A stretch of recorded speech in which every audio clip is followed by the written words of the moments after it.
Cool. Okay, we are live. Cool. All right. Hey, everybody.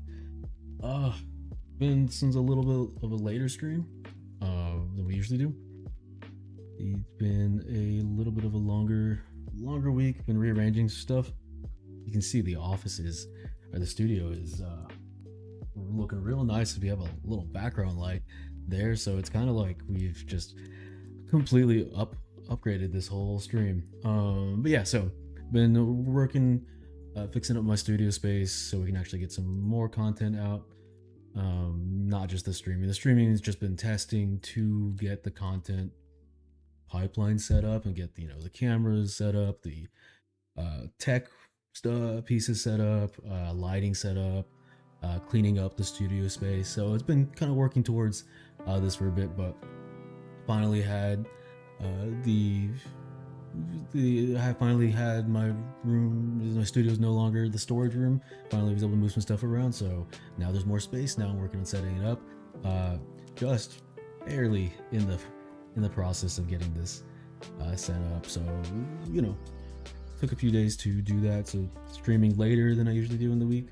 But I think I should be able to hit the second stream, maybe even the third stream this weekend. We'll have a little more time, so hopefully we can get some of that going. But yeah, have a light in the background because I wanted to put something back there, and I finally have a little bit of space. Not that there's anything cool with that light, and it's just barely hanging on haphazardly to another storage container I have right there, but it's progress. So we're playing around with this a little bit more. Hopefully get things a lot more cleaner and set up. Now the streaming tech wise it's been better. So yeah, and I think we got rid of a lot of the issues that we were seeing with the bitrate being super high and getting the black screen on some for some people. So I think I took care of, for the most part, lowered it enough that shouldn't not be perfect, but maybe it's better. Yeah, so this is just gonna be chill, a little later in the night stream sesh, doing some ZBrush, just doing some face sculpting today. It's been a while since I've done a good face sculpt in ZBrush. Been so much in the drawing space, and then even when I did some ZBrush, it was kind of in the hard surface space. So just wanted to get back to some of the some of much more traditional stuff, which is or not more traditional, but just my original, I guess, endeavor into art was more work on more like face sculpts and things like this, portrait sculpts and stuff like that. So I just kind of get back a little more into this, just to get chill sesh, to get back into the hang of things, and also to see how much the detour I've been taking in drawing lately, how much that is actually helping any of the face construction that I do in ZBrush. And I think learning a lot of the planes and the I guess even just the construction and the proportions, how much you have to do that in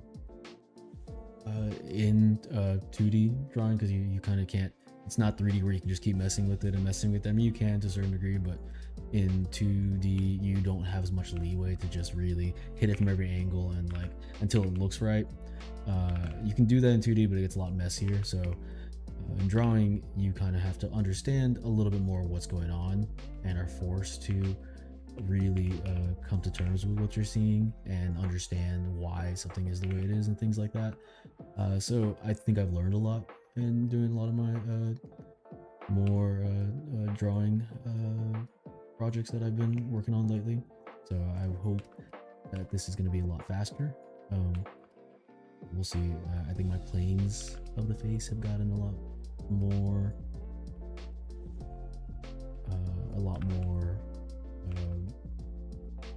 stronger. No, a lot more improved. No, that's not a better way to say that. But yeah, I think they've gotten. They've definitely.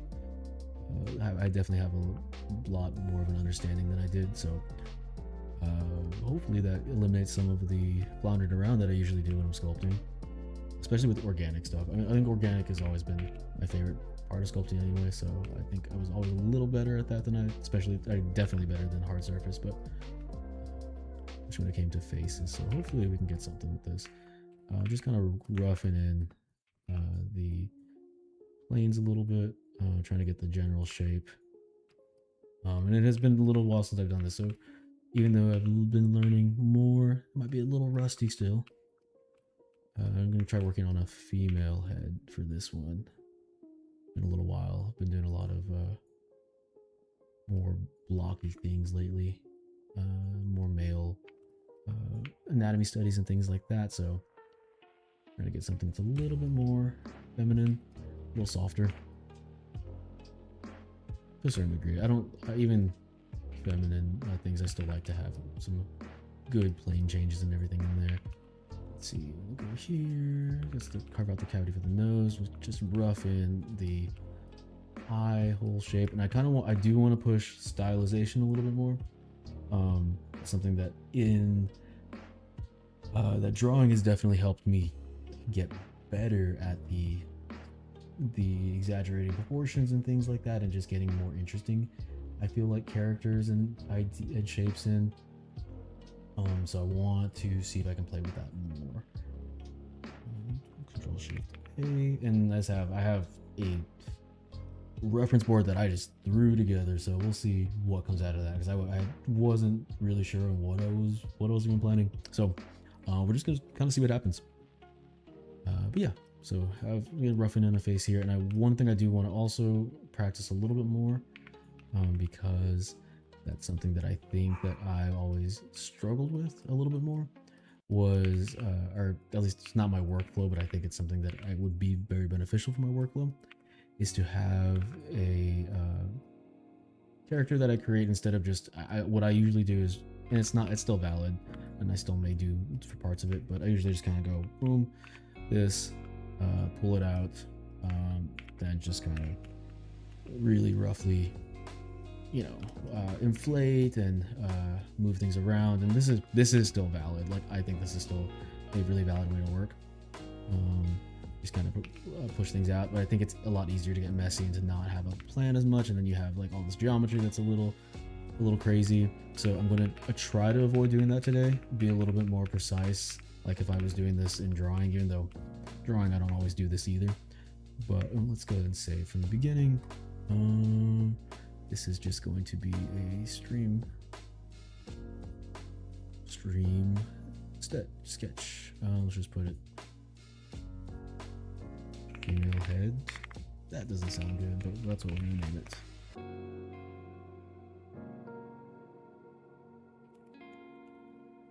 Cool. Yeah, so just getting, I'm gonna try to use the primitives well, because I think that's something that I don't do, and I think that limits some of the stylization of the pieces. We'll make sure that we are still good, right? Okay, cool. I think that, yeah, that eliminates some of the stylization of the pieces when you don't have the primitives that are really pushing the cool. So 20 source, cool. All right, cool. Yeah, when you're really pushing the proportions and things like that, I think that not having the primitives helping define not having the primitives really helping define the shapes and the exaggerations and just the clean forms starts limiting you to be a little bit more reserved, which you can, like, take this and just be like, I'm going to stretch this out like that and make this whatever, which for a head and something like this is kind of how I do it. But I think for like body and stuff like that, I think it's a little easier if you easier to adjust before you merge it all together, and then you can start getting that really organic feeling to it. So I'm going to try to do that. We'll see how it goes. I may bail out and then just and then not really follow through with it, but I think I can at least practice this. And I do want to pull up in my reference board right now, I can't see it, but I'm going to pull up a female anatomy kind of reference, just to get something that's a little bit more of a clean guide, even though I can wing this, and I probably will wing a lot of it. I do think it's good to have, like, to treat this like a study, and to have a good reference that I can pull from and kind of study from, especially when I'm doing these more intentional primitives that I want to use. So I'm gonna pull up, you know, just a few female body references. I'm pretty sure I had some better ones too. It's been a while since I've used one of these. I probably have them in a different purif somewhere, but we're keeping this one loose. I just kind of threw it together. But yeah, I just want to make sure I treat this more like a study, and I think with a good primitive intentional workflow, I think that should come fairly naturally. Where am I? I know for sure I have a decent female body reference somewhere in my collection of stuff. I have it now. I need to get some better references. Also, I do have a pretty good, like, male I guess anatomy figure that I like to use. I never got a female one, though. I do want one. I think that would be, it's nice to have it physically on my desk, to be able to turn it around, have like a 3D thing of it. I could just go, when I went to Japan, could have just got had some really detailed statues over there. Could have just done that, brought that back, and then all my proportions would be very off. Yeah, I'm trying to treat this a little more like drawing, where you break things down into primitives. Weird inflection on that. Okay, let's just go to Pinterest. Do this. But yeah, when you're drawing, quality reference. I just want to make sure I get proportions fairly accurate, even though most of it's just kind of using, you know, Loomis or something like that. But I just want to get some more planes defined, I think. Reference planes. I just want a very neutral one. I know Loomis has a pretty decent one, but I'll just see what else I could do. That's definitely something I think I want to work on. And I also, because I do have my base mesh for male character, that's kind of why I didn't want to do male character, because I have that base mesh, that I wanted this to be more of a study. But let's see. I wanted a curve or something, like more of the spinal curve and things like that. I want like a side profile. There we go. Body reference, side profile.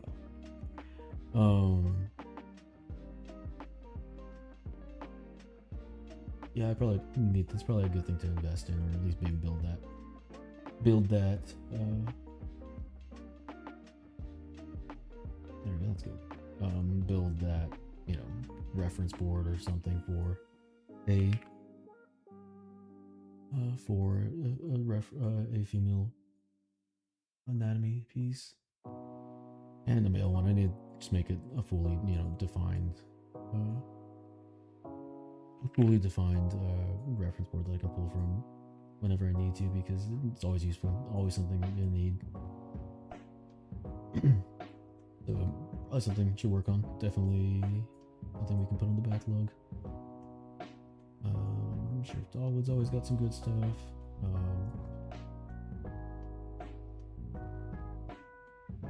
But really, you start getting the hang of it once you do it a lot. I've done a lot of figure drawing classes. That really helps proportions a lot. You can get scans, though. I do think scans are really good to help proportion things out. I do like to use those sometimes as well, from like 3D Scan Store. They have a lot of default templates that you can pull from. That is a pretty solid source. A little stiff though sometimes. I definitely do like something that has a little bit more dynamicism. Dynamicism, those are not words. Dynamicness maybe, but dynamicism is definitely a made up word, but it seemed like it worked there.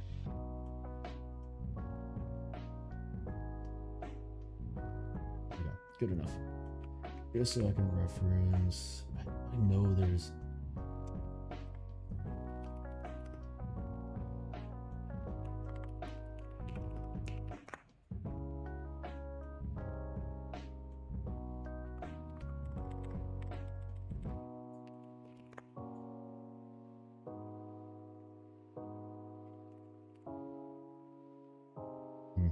Weird. I could have sworn I had some. All right, whatever. No big deal. No point in taking too much time on this. Need some more studies. Probably need to have something in place. But anyway, I'm gonna do this. I wanted to get this neck in there. Nope, don't want to turn that. Don't want it to be that angled. Will be a little angled, but not necessarily that angled. I think that reference is not best for angled. Want it to come underneath the jaw's probably that's gonna come about right there. Could bring up a good skeleton reference. Oh yeah, it's one of my favorite pieces. Yeah, we can see boom right there. Yeah, right there, the butthole of the skull. But yeah, that's where your neck is gonna attach. It's gonna come up right here. Your muscles, your neck muscles, kind of attach like back here somewhere. Neck spine attaches here.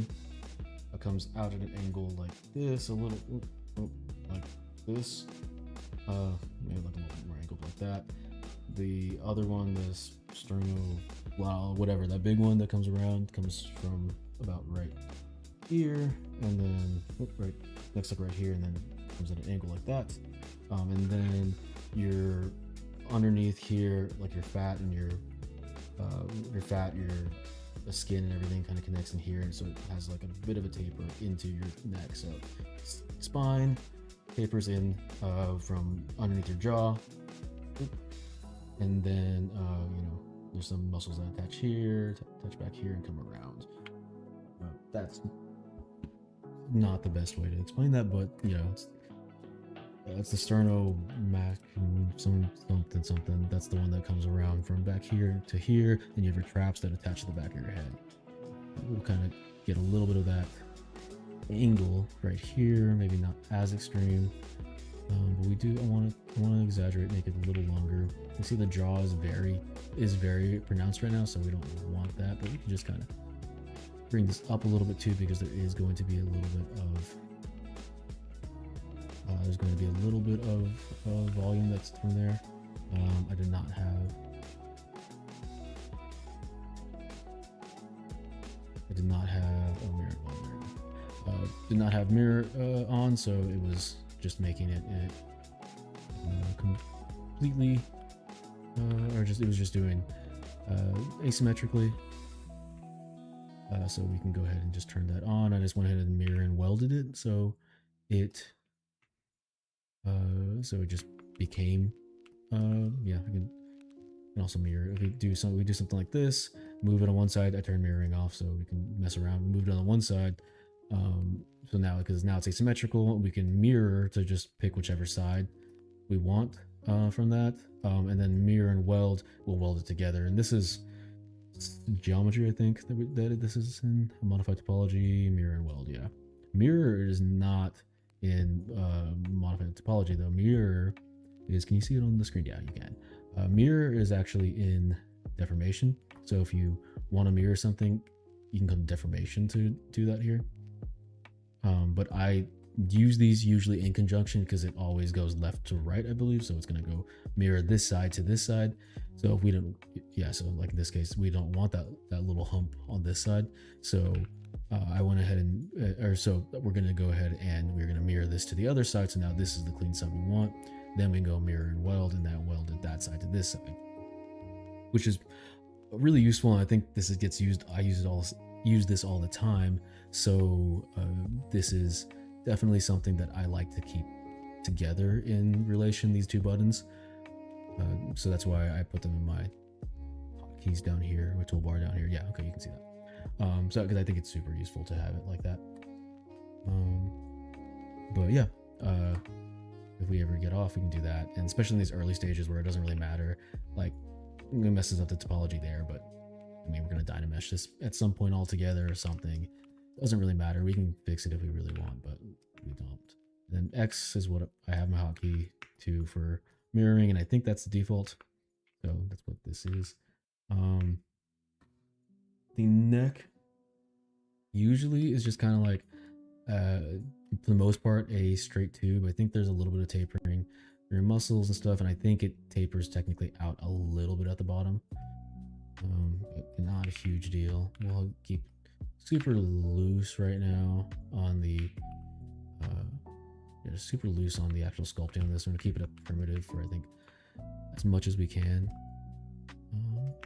Let me pull that down a little bit more, something like that. That feels okay. We just roughly define those things and give her a little bit of a longer neck. But I think I also want to bring this jaw in. I think it's very defined. You can probably bring this up a little bit too. It doesn't need to be so jutting. And different depending on different ethnicities, different just people in general. How much your mouth and everything. Yeah, how much your mouth and everything comes out will be different, but I mean your mouth will come out usually be rounded for your teeth are. Usually will be rounded where your teeth are. Your chin can come a lot further than this, or it can go recede back. Your nose can come out less. Your nose bridge can be less defined, so it makes it flatter. It makes your mouth come out more. There's a lot of different variations on this on these regions here, but generally, if it's a feminine feature, you're gonna have a little bit of a softer jawline than a male. Generally, it's all very loose. Not as strong of a chin, not as square of a jawline. Usually, male is going to be a little more square like that. You can still have a square jawline for female characters, but usually try to soften it just a little bit, just a little more angled up, a little softer. But I still like to make it pretty defined. I think it's nice to have that plane there. I think female anatomy, female heads also have they have less defined brow ridges for the most part. I think the female head slopes back a little more most of the time, if I remember that correctly, and stuff I've learned. And males will kind of be more jutting like that. But again, all this changes. Race, ethnicities, just individuals, varies person to person. But anyway, so roughly in there, we're just getting those shapes in. We'll go ahead and just, I don't really want to make this a full character. I say that now, but I might, and to get it carried away and just start putting more and more pieces on there. But I'm gonna go ahead and get this sphere, dumb, and use this for like the rib cage, the upper torso. I would like to keep this, if I can, just to be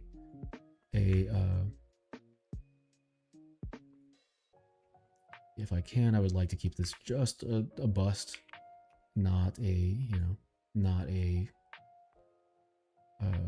full character, but we'll see how that turns out.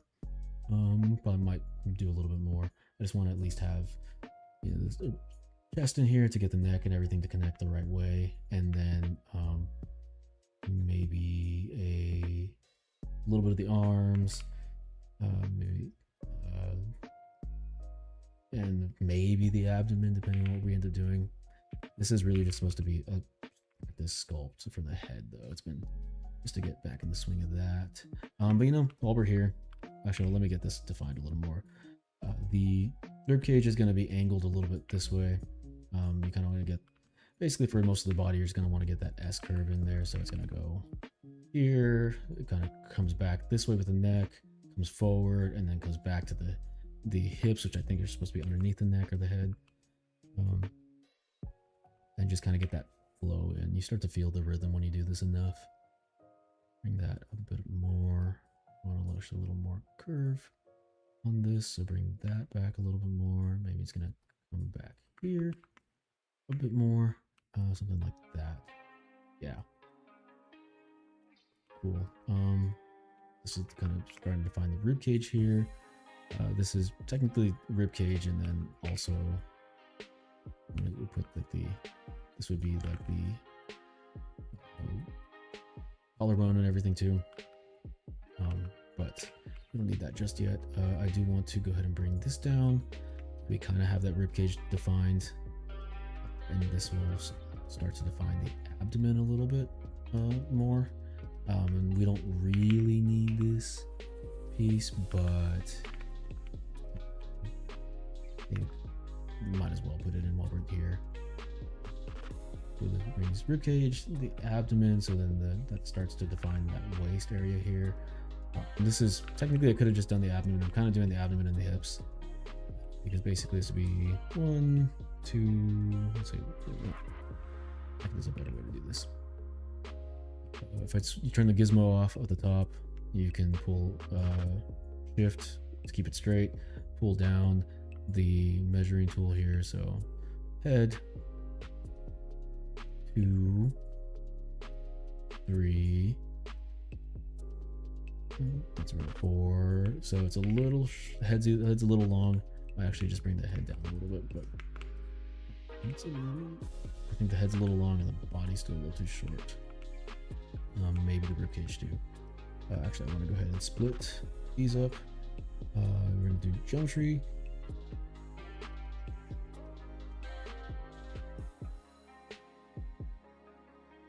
Oh, do I just have split? Delete hidden? No. Where's my split? No, it's in subtool. That's right. So go to subtool, split. Split unmasked points, and now these are two separate subtools, and that makes it a little easier to switch between them. Cool. So yeah, makes it a little easier to switch between them, and not not hurt anything else that we're working on.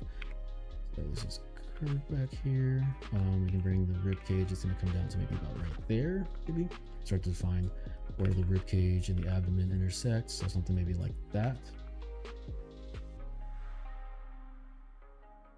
Something like that. We can do that. Cool. So this, we can start to define kind of more of the stomach area right here. Hips. Somewhere around there. Then keep that waist in there. I think maybe the ribcage is too long. 1, 2, 3, 4. Yeah, I think this needs to be moved up. Rib cage is maybe coming down too far. Cool.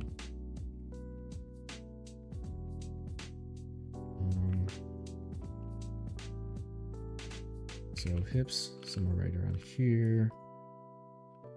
Just kind of get a little bit of that build up in the back.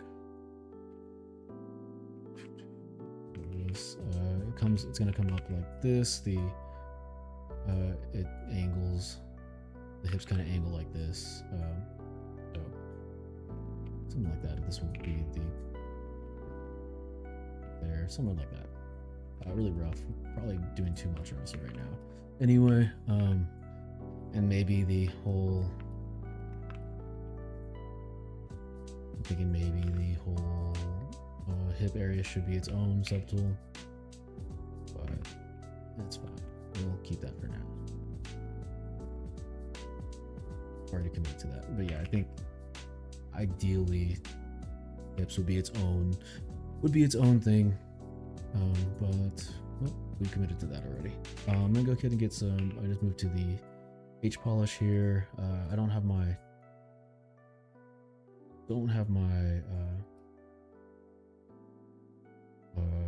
my brush is visible, so you may not see it, but I'll try to call it out when I'm there.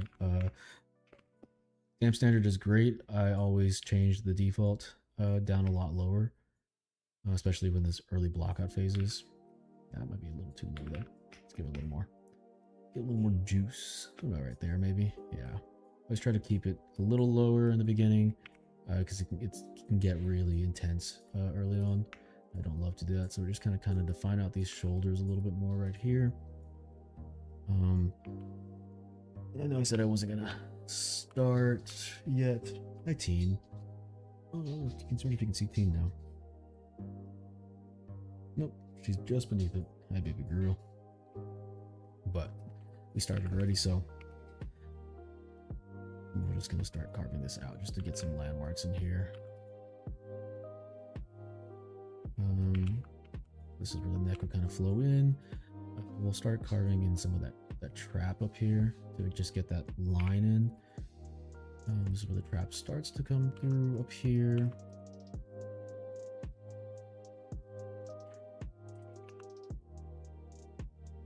Cool. Yeah, something like that. Okay, and then like the flow, this is a good flow right now. Maybe back up a little bit more. I don't know. So bring that up a little bit more. Bring this in a bit more. But yeah, so I'll switch to H polish to really define those planes in, especially now after learning to draw. I think that this is something I probably did not do as much as I should have when I was only doing 3D. I think it was a lot easier to just kind of start sculpting things. I also want to turn it's easier to sculpt things and just kind of push it around and not really focus on getting those planes in. But the rib cage is a very planar area. You do it so you kind of get this plane that comes right here. That's where the ribs end. You start to develop this plane on the side, and then you have some back here as well. But basically, the rib cage and whole upper body is very much just like a big box, and everything can be a box. I usually like to actually make it still a circle when I'm drawing, but it is technically just a big box. But I'm gonna carve that a little bit, get that. This is the sternum right here, so a little bit more defined. Bring that collarbone up slightly.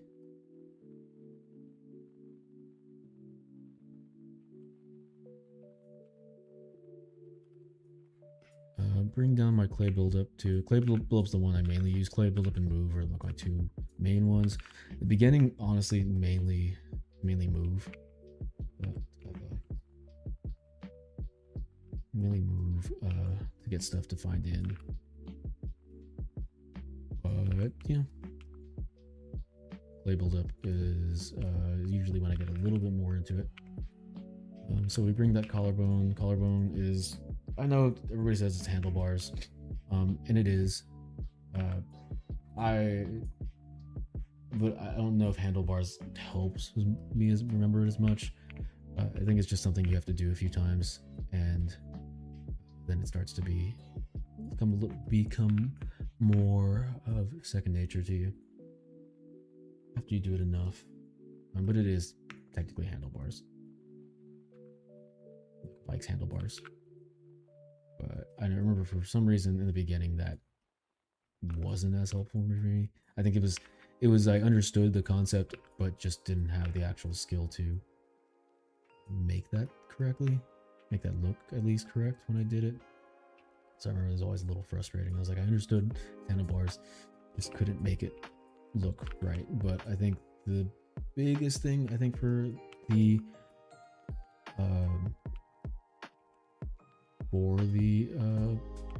collarbone was that it raises up over here. So when you have it starts here, then it raises up a little bit. Sometimes, I don't know, maybe, depending on what position you're in.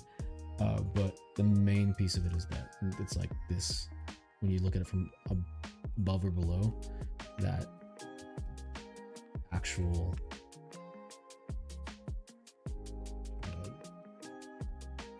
this actual shape that's being made right here, this actual around the whole body, as it kind of pulls back. That's, I feel like, one of the important parts of what makes it look correct. and then you kind of, but then you still do just completely have to keep going over it till it looks right. You're not going to get it on the first try. Make it a little more defined. Something start at the start of something there. This whole piece right here, I think technically this goes farther back a little bit. Fairly thin. Shoulders are going to come back a little bit because so another thing about the collarbone is that it basically becomes the tip of the delt, the very tip. And then technically, like, it's not this collarbone, but it comes back like around like this, but it's not jutting out over here. It's more indented, but it does come around in the back right here as well. It's not connected. It's not technically the collarbone, but that's how I remember this piece too. There's bone underneath this muscle right here, the trap, I guess. But it is more hidden underneath, so there's an indentation instead of a jutting piece like we see on the front. So it wraps around like that. Define my planes very roughly for this top piece. I'm gonna smooth that out a little bit, round that out a little bit more. Too boxy right now. So this is kind of defining that rib cage, very very thin rib cage right now, and no muscle on it really at all either. No pecs right now, no breast or anything on there either. This is very much just the rib cage, and everything else goes on top of it. But getting the rib cage down first, it does help everything else feel more correct. I do think, yeah, maybe pull it down a little bit more down here. But down more here. Keep that waist coming in here. And kind of bring the hips out, I guess, more. We'll exaggerate that a little bit. More like that. And it's super simple right now, but you can already tell this feels female because of our hip to shoulder ratio and things like that. It's just simple things like that. These really primary shapes help define very, very quickly. So that's why it's important to get those right first and be cleaner and everything about them early on.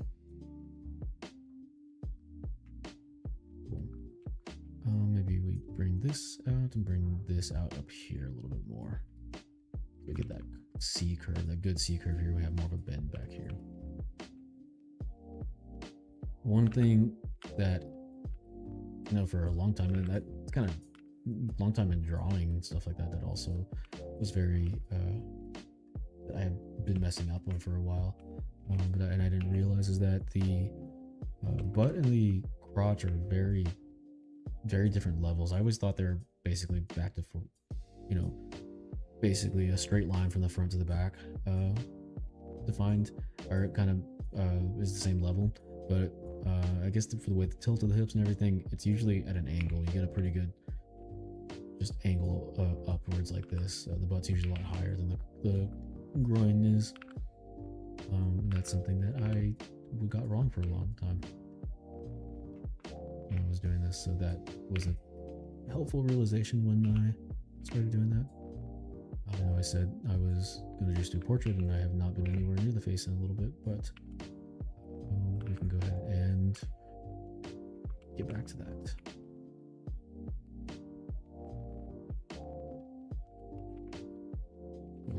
So something like that. These really need to come out. There is like an indent that kind of comes over the top of them, but they really need to. There's like a indent that you can kind of see in them sometimes, but in the hips. But as you kind of get, I don't know, fat and stuff to come out over them, but it shouldn't be going. The hips shouldn't be going in. They should be coming out, and then we just maybe get the indent from the stuff that's built on top or whatever. But we need to not bring the hips inward. If that makes sense. The fat on top of the hips can cause the indent or the skin or whatever, muscle, whatever it is, but the hips themselves shouldn't be. We shouldn't be pushing them in to get that indent. Something like that. That's a little better. So we can say that this is right here the little tips of the crest or whatever, something like that. Iliac crest, is that right? Might not be right. It sounds, I know it's somewhere under the hip, I think, but I don't actually know if that's the correct piece of it, or the something point. I don't know. It's there's a name for it, but basically these little points here, they should, I think, match up with like where your rib plane changes or something like that. Also the stomach, since we are defining these already, let's go ahead and just define the stomach a little bit more too. I think that's an important piece. It's an important plane change because that brings the crotch back in further in, where this kind of rounds out at the bottom, or squares off at the bottom. I don't think we kind of have that plane there. And I'm using reference to get like general shapes in and stuff like that, but a lot of this is just also for a lot of the planes and things like that. I'm not looking like at a plane reference really. This is mostly just kind of things I've picked up, or like the things I've studied. I'm gonna bring this in from form and, you know, planes and things like that. Just different form, construction, planes, all that. I think the belly button for females is a little lower than the hips. In males it's about even with the hips. But yeah, something like that. That feels okay. That feels decent. And I'm getting too tied into this because I don't want to get too stuck in because I will default to very realistic proportions, or more realistic proportions, as that's from what I've studied on. That's what my brain will go to because of that. And I don't want to do that if I can avoid it. I do want to make sure we can get a little more stylized with the face too. I'll have some references for that. Maybe you think that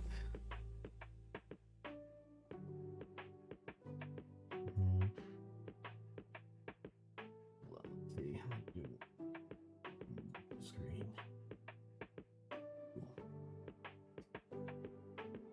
Make sure that I am pulling these correctly.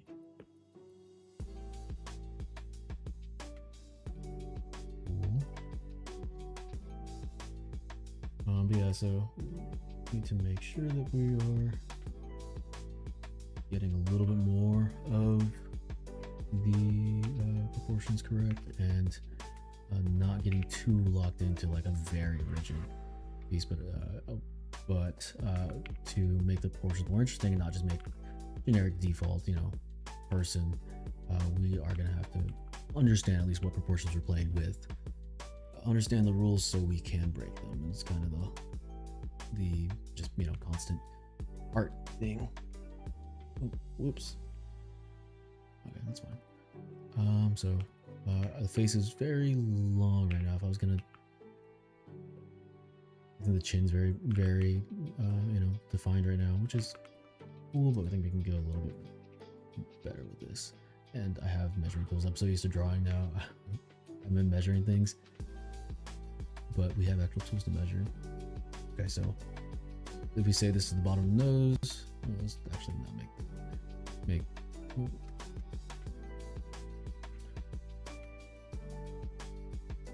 All right, so I say that's around the bottom of the nose right there, middle of the eyebrows. We have very much a shorter forehead, and then the chin, very much a shorter chin. I don't hate these proportions. I do like the nose to be a little longer sometimes. I think the problem with this chin, I was thinking the chin looked very broad, but I think the problem isn't that it's very broad. I think it's very long. I think it is very broad, which is kind of making it feel so much bigger than it is. So go ahead and try to angle this out a little bit more, but maybe I think the nose is a little too small in the. Let's do my measurements. Maybe give her a little nose like this. I keep it a little more stylized.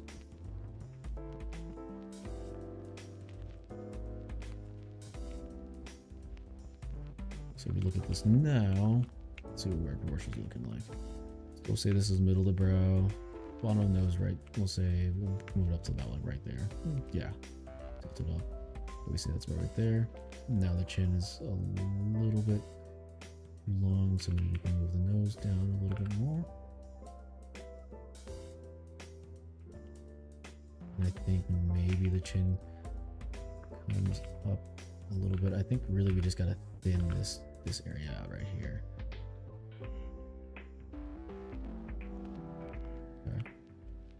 Okay. Like that. I want the eyes to be a little wider in this. I feel like I always end up putting my eyes a little close. I would like to push the eyes to be a little wider. I think it's kind of got an interesting look to it. I'm gonna raise the head a little bit though. It's getting a little small on top.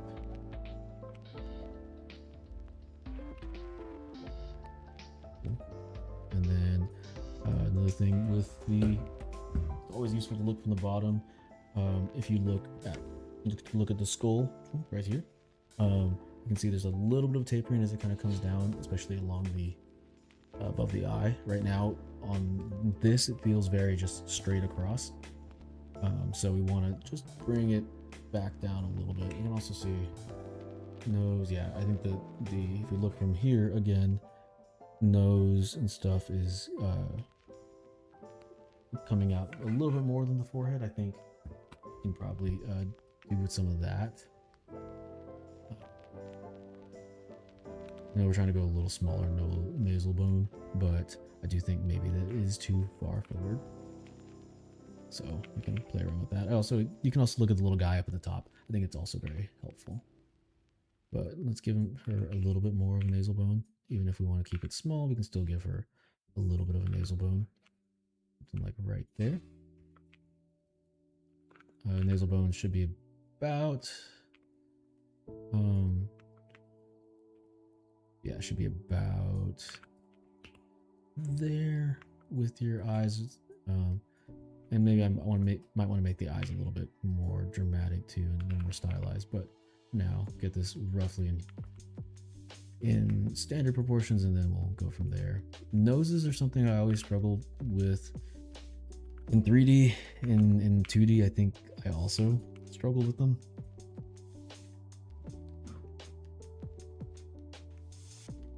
But we'll see how this one goes. Let's pull this guy up. Sure.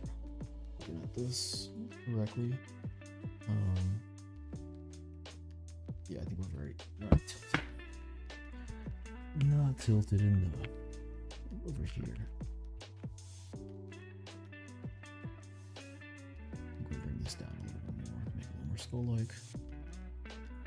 Still think we are too jutting here. And like that, it feels a little bit more, really, a little bit more clean. I did say I wanted to bring this back a little bit more up here as well. Yeah, something like that feels okay. Move things out a little bit so we don't get too detailed too quick.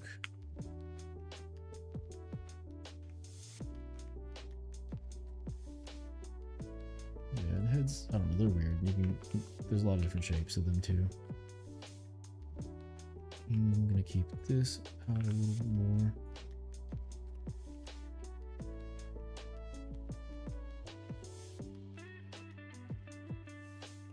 And then just above the eyebrow too.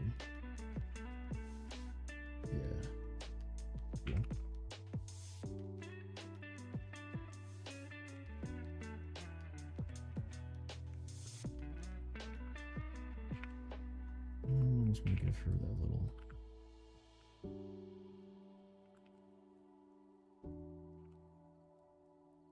Bring this back actually a little bit too. This should be the, yeah. So just so we can see that taper a little bit more.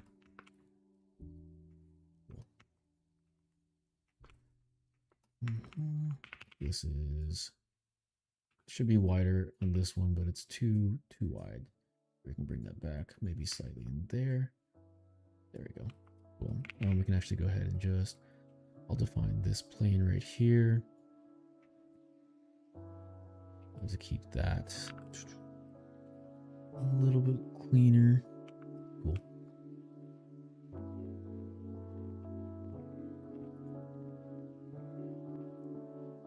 On that brow a slight bit. Okay, starting to see something in here. Starting to see a face.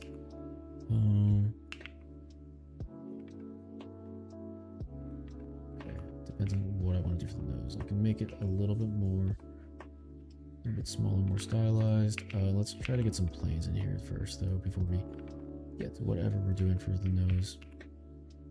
Also, maybe bring in some mouth volume.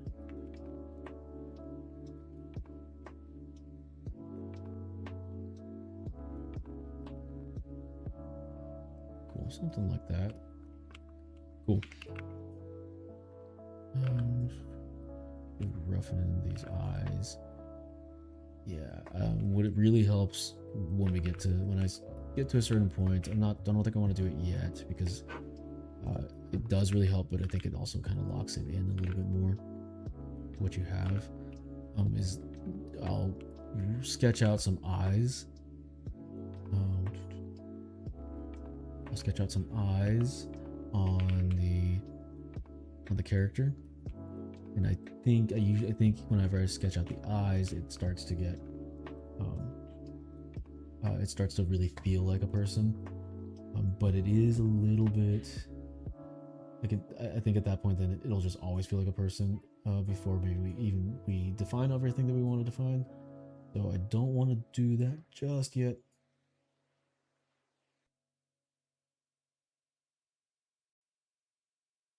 Yeah, I'm gonna keep this small. Because then I think it'll just feel like a person too much before we really make the decisions yet we want to make.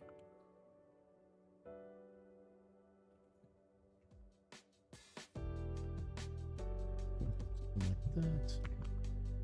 Very rough looking, but it's going to look like that for most of this, and then all of a sudden it'll start to look like something, kind of, maybe.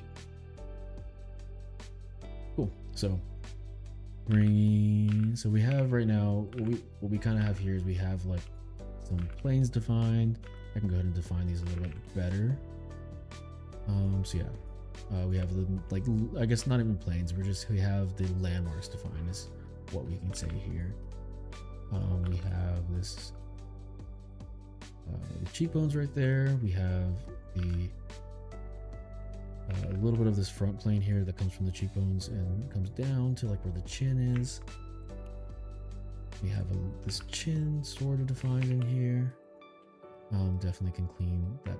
Definitely will be cleaning that up multiple times throughout all this. We have a little of the nose defined and a little of the eye sockets defined. We have the skull somewhat defined. I think for that is also where we probably need a little bit more work. Getting that back of the head defined. I think it looks looking a little funny there. And most of the time, nobody's gonna see the back, but it will bother me if it's real dirty.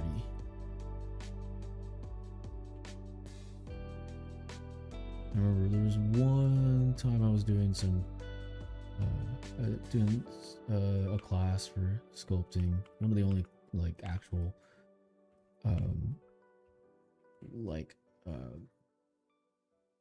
educational things I did for sculpting with an actual mentor and stuff. But one of the things that she would do was check the back of our ears of our sculpts. in person. That would be weird. But yeah, we checked the back of the ears on our sculpts and see, like, you know, how messy it was, because that is a very common area where you just kind of say, ah, you know, no one's gonna see it. Just let me just make it rough.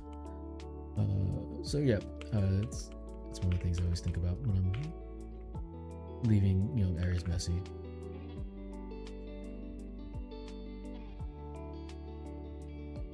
But I would actually do it right, so I didn't get in trouble for missing anything. Cool. So I'm gonna go ahead and just, because I was talking about ears, let me go ahead and just get some ears in there. We'll do cylinders. I always switch up what I use for the ears. A lot of times I just honestly prefer to pull them off myself, and pull them manually from the main sculpt. But for this one, I'm just gonna go ahead and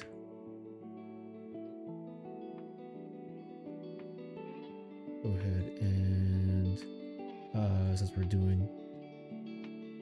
already doing something that's going to we're already doing something that is going to be, you know, the focus is to make this into multiple pieces of you know, primitives and things like that. I think I'm okay doing some more primitives for the ears as well. I'm looking at some stylized pieces also. I just want to see kind of what the vibes are. I think the ears will make them slightly, still maybe touch the bottom of the nose, but maybe not to the eyebrows. Make the eyebrows a little bigger. Like that. That feels good. Keep it a little stylized, but not too much. I do like the ears to be slightly jutting. I think, I don't know, that's just a personal thing. I just think it's kind of cool.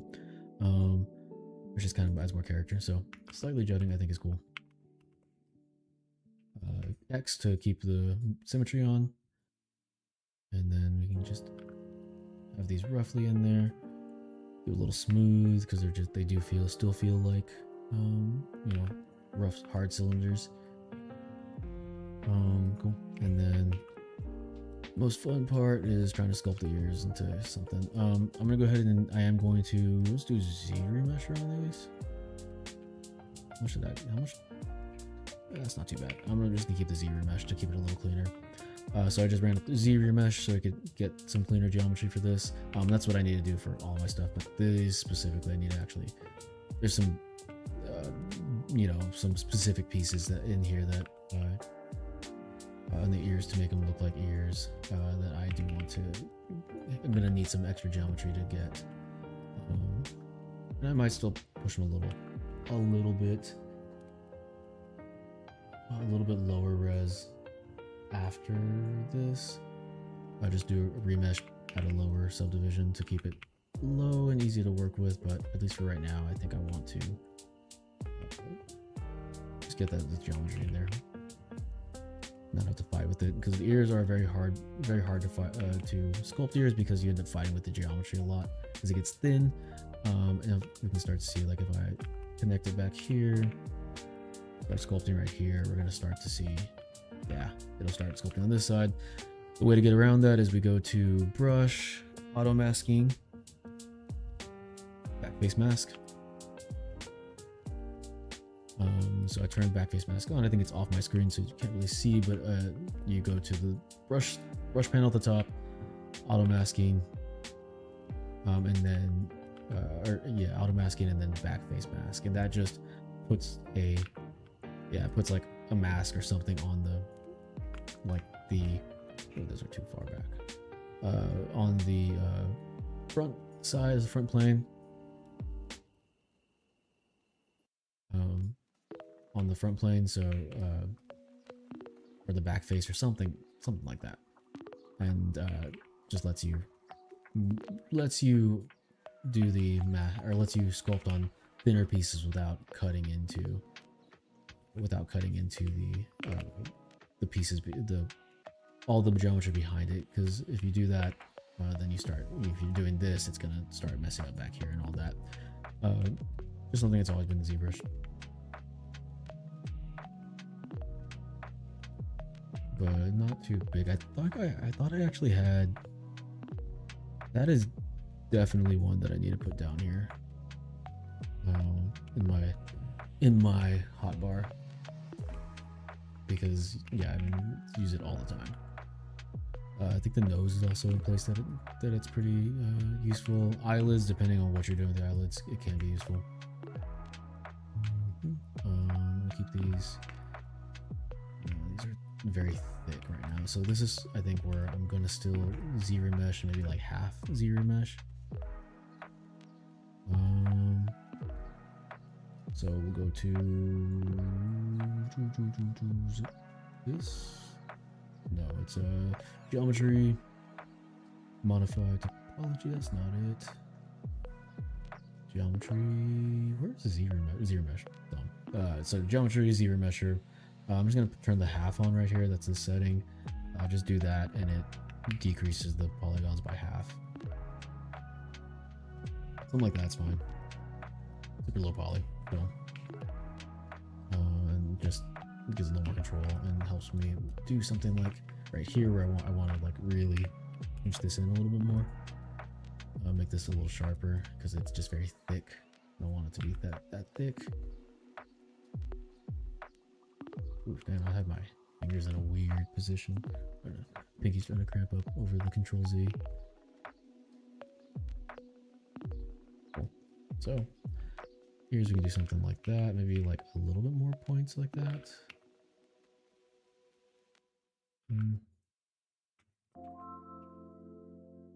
I'm not entirely sure what I want to do with the ears yet, so we'll just keep it real loose right now, and then I'll go ahead and just bring it a little bit back here, and cauliflower ear.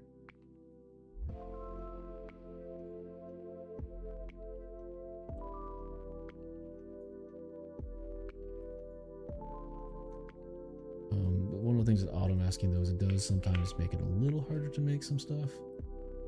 So that's why it's something you turn on when you're working on it specifically, and then you turn back off later, because it does make some areas harder to work on than others.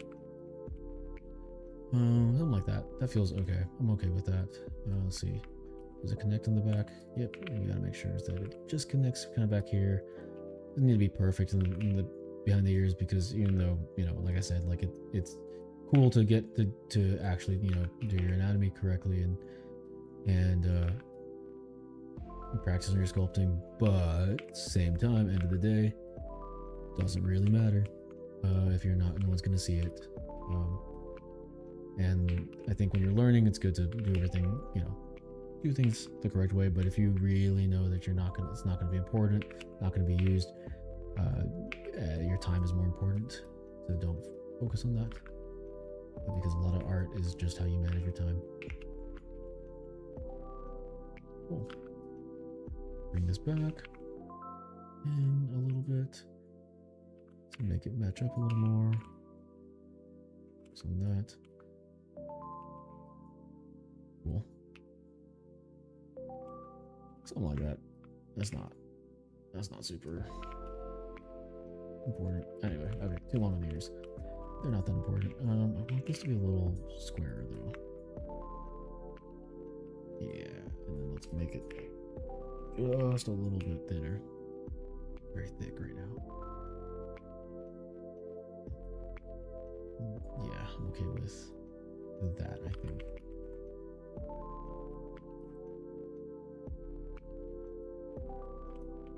And let's bring this in. Okay, cool.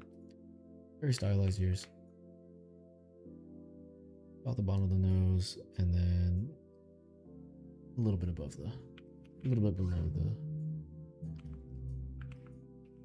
Maybe they do need to come out a little more. Okay. Something like that. Yeah, that's fine. I'm okay with that. But yeah, see, that's why it is more. There's definitely more detail on the ears right now, so that's kind of why I will want to keep things loose. because once we start putting more detail, then it's easy to get carried away with that. So one of the things also, I think I want to move the jaw up a little bit more, because the jaw kind of comes really far back right now, which is fine. But I think for a more stylized character, I want to try to make this jaw a little bit thinner. Something like that feels okay generally. And then maybe even pull the ears maybe like in a little bit like that.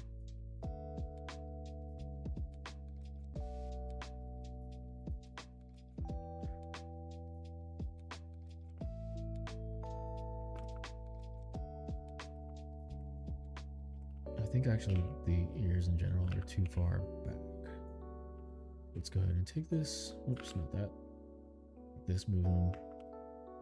Where your ears supposed to be? No, I don't remember.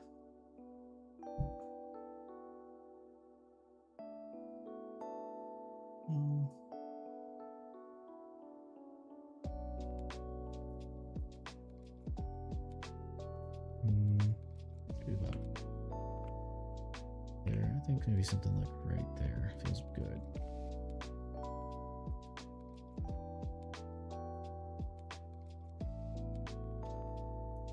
Maybe bring it.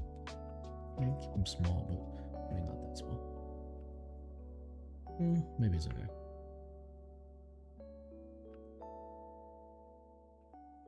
Right there.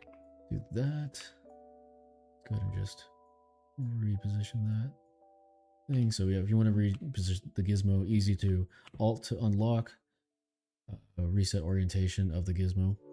If you do it without it, it'll reset the whole thing. I mean, I'm moving right now, but like, yeah, like if I do that and then that, it'll reset. That was weird though too. But if you Alt, it unlocks it, and then you can do anything to the gizmo, and then Alt, let go of Alt, and then it just comes from that point. So if you want to reset it, you can, if it's over here, you can Alt, unlock, reset orientation if it's in a weird position. So reset orientation, so it'd be straight on. And then home puts it in the direct center. Yeah, this puts it in the center of the whatever you are, whatever you're working on. So yeah, definitely useful to know. Use that all the time.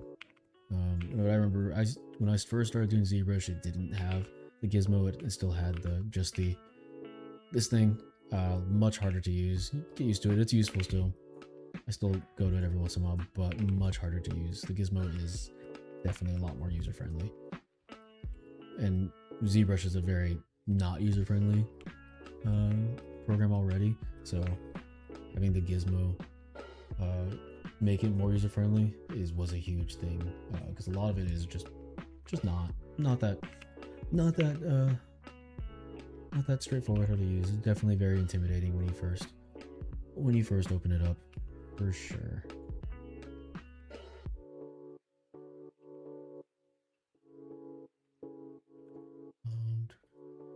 Maybe make this a little bit flatter.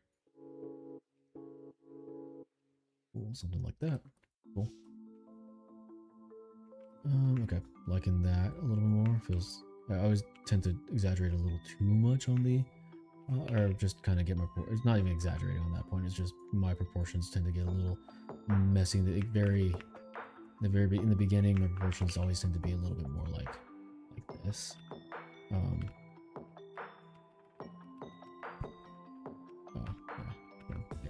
But it's just always is flatter than I default to. Something I'm aware of that I do. Placement by nose is a little longer too, but that was actually kind of one that I moved away from and then started going back to because I kind of like the look of that. And now it's more intentional, not just me getting my proportions incorrect. So this and that, I kind of want to bring that up a little bit. Keep yours more towards the middle, keep her thinner. Now this whole area right here, this all needs to connect a certain way. So we're just putting it in. Let me do this. Yeah, so put this in about like right there. This is gonna be that muscle, the sternum sternal muscle, whatever. Got a super long. It's got a super long name. Sternum. Let me look it up. It bother me that I'm not saying it right.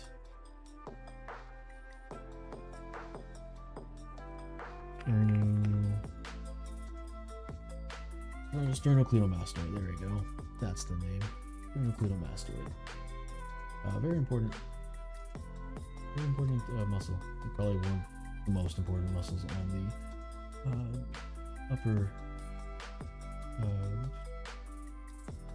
the upper head region.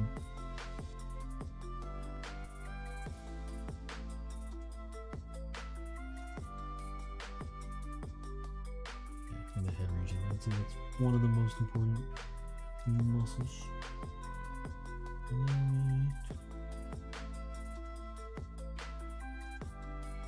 Pull up some more references.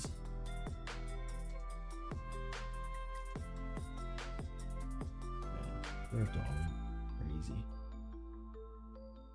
Always a good anatomy reference though, but Sheriff Dogwood stuff is always insane.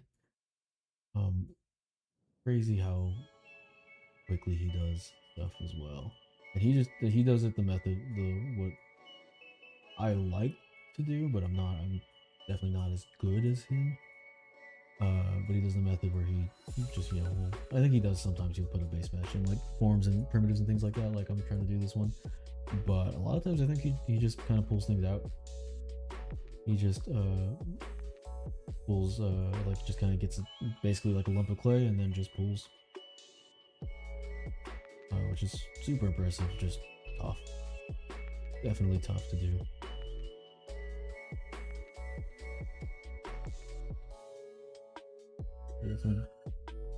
His sculpts are pretty good to reference. And most of the time, you reference something, you actually shouldn't reference other people's sculpts because it has some of their artistic interpretation built into it, and you don't necessarily want that because it's not a super accurate study or anything.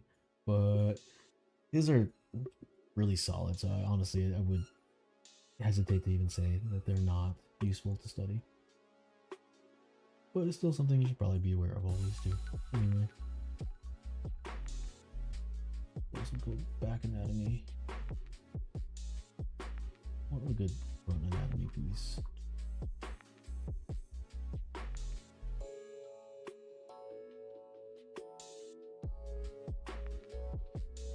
Super good though.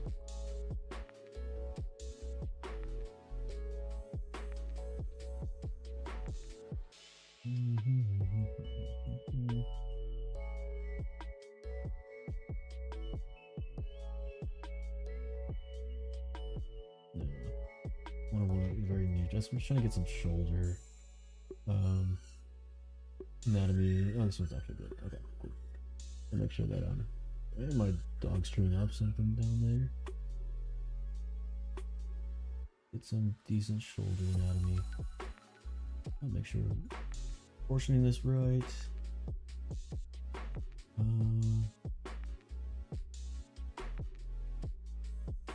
Still. Yeah, the only thing is that he does have a lot of very dynamic poses, which is cool for especially for drawing, but coming from like when you're just trying to get a good reference of like a base neutral thing, because that's one of the things with 3D. I think that's one of the cool parts about drawing that you don't always get in 3D is that 3D is very stiff in the beginning. I think drawing is definitely something where you're not as stiff. Because you can be more flowy. When you start with a gesture, the most dynamic piece. In 3D though, since you want everything to be very connected and very symmetrical and proportioned correctly, you're drawing in symmetry so much, and you're drawing like in a stiff character, it's different. Very, very rigid in the beginning. And some people can sculpt, without symmetry on, but it's definitely tougher. But that's also why I think when you're sculpting from like clay and stuff and not from primitives, it's sometimes cooler because you can get more energy in that. just kind of dynameshing it and just sculpting. But okay, let's see. Let's keep going with this. This one we are doing the primitive method. So this, I'm start defining that collarbone out a little bit more. Cool. And then I think we is begging for some spheres for our delts. And that should be about right here. Nope. There we go. Cool. So about right here, we're doing this. And like I said, that kind of why we did it earlier, that we do want, actually, since we're here, might as well reset this so it's more in the center. It actually took me a really long time to get to understand that you can do this because that is very useful. I would actually not do it. I would do it manually, which is crazy. I just hadn't clicked it enough, or I don't know, just wasn't in my brain the right way. And the reason also it does get so off when we do that, I believe, is because we have symmetry on. I think if I turn symmetry off, yeah, because we're not trying to do, if I do this, it's going from the center. If I turn it off, it's going just from right here. So we actually want to probably keep that off right now. This is just a, since we're just doing one side right now, we're going to mirror it over.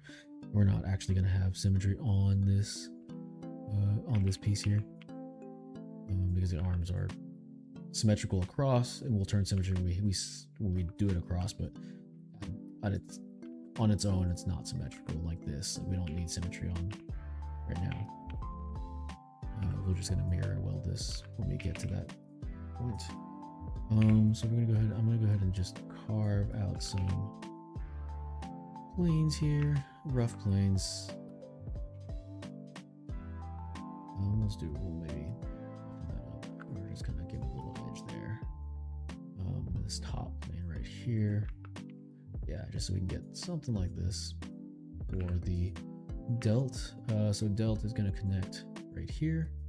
Delt is going to connect back here somewhere. I think it's like in between there or something. And then we're gonna bring this here. Let's go ahead and soften all this. We have those 3 heads of the delts. Then we come out a little bit more over here. Cool. And then we're going to now go ahead and grab insert cylinder or sphere. Sometimes I like to use the sphere a little bit more because it's not as rigid as the cylinder. Cylinder is good because, I mean, it makes the most sense to use for the arm and stuff, because I mean that's kind of what it is. It's just a cylinder. But I don't know. Sometimes I feel like it's just very rigid. Don't always like to use it. So something about right around here, maybe like this. Put something like this. And maybe angle this, coming out of slightly. I don't want it to be super locked in. And I do think that doing it this is a good way, and it's longer up front to do the primitives like this, but I do think that I do think the length that you are spending in the beginning, the time you're spending in the beginning, it does come back in later on when you're actually having to sculpt and things like that. Because I think it's really easy to do it from like the blob with clay method and just dynamesh it early on. That's a lot faster to get things blocked in and stuff. But I think when you do it this way, it is cleaner, and I think you spend less time trying to clean things up after. So this is about here. I think it's a little small. No, it's okay, but I think it's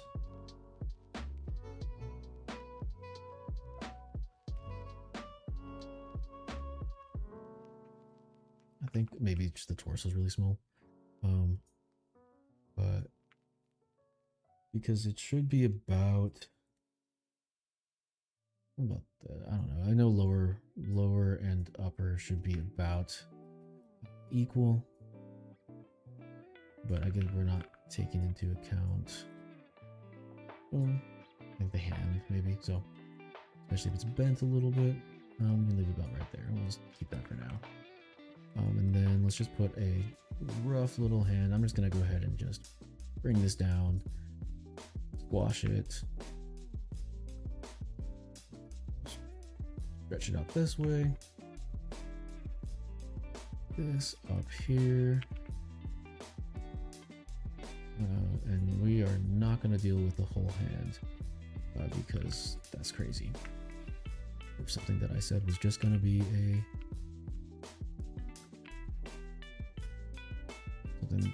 I said was just going to be a bust, a portrait piece. We're just gonna roughen this hand. Usually if I'm working at this piece right here, on this piece right here, I will, or at this level right here, I'm just gonna really roughly roughen a hand, like a little mitt. Is kind of all I will do for something like this. And then, you know, because you're doing a real hand, then you're gonna have to make some fingers. You're gonna have to dynamesh all that together. I'll make hands for studies and things like that. I'll rough it in as one whole piece if we're just drawing something like a sculpt like this. If we doing a full character, a lot of times I'll just use a base mesh hand, something, because it's just, you know, annoying to have to do it. But I think you can get a pretty good gestural hand at this level, just to get the idea of a hand being there, but not actually having to go through and do the whole thing. So just do a little bit of this, and then maybe keep it a little bit like that. I think fingers definitely just are mostly gestural. I think is how I see them. If you can get that gesture right, or like at least passable, I think it does a lot to help the feel of it. It's also the thumb that gets in the way, because the thumb needs to kind of be doing its own thing. B-I-N. Yeah, something like that. Let's just go ahead and zero mesh this. Oh, whoops. Let's go to split. Okay, well, it's a different way. Okay, well, Control W. So I've made one poly group. Turn this off, and then we're gonna do auto group here. I can do auto group from the beginning, actually. Okay. Split hidden. Where's my split hidden? I need to move all those over here. Do split hidden. I guess because I usually don't work in this like this. Split hidden. Cool. I'll be able to leave that. That's fine. Alt, click on a different subtool will let you switch to it. Also very useful. Trying to navigate this whole thing manually is insane. That used to be how I did it for a long time. Okay.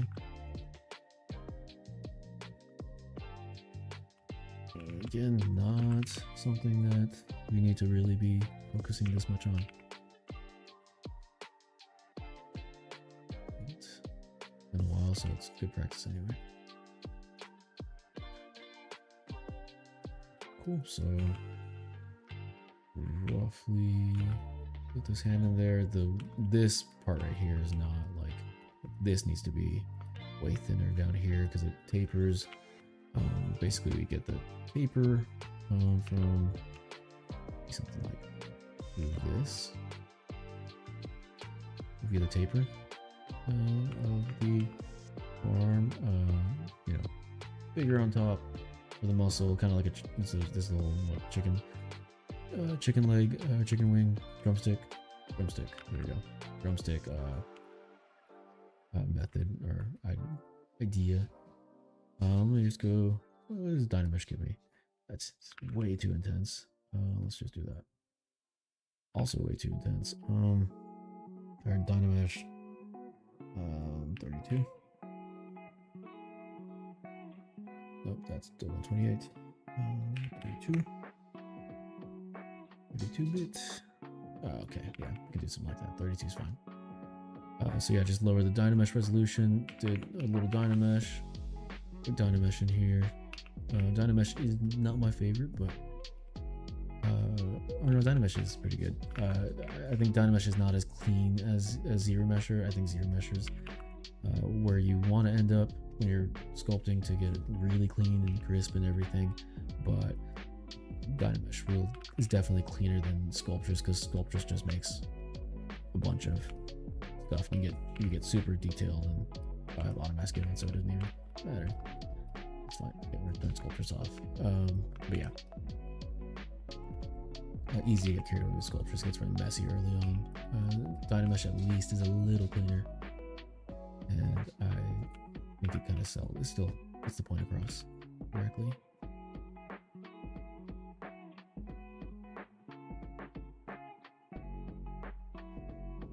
Okay. Thin that out a little bit. Yeah, so that's that. Very stiff. We can just bring that in a little bit like that. I think bring this thumb in a little bit too.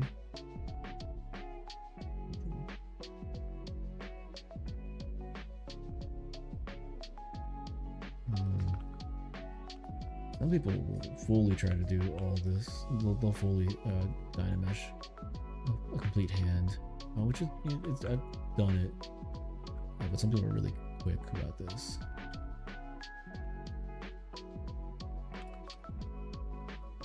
I get that gesture for the most part. Okay, that's fine. Looks like kind of like a glove, I guess. I'll leave that.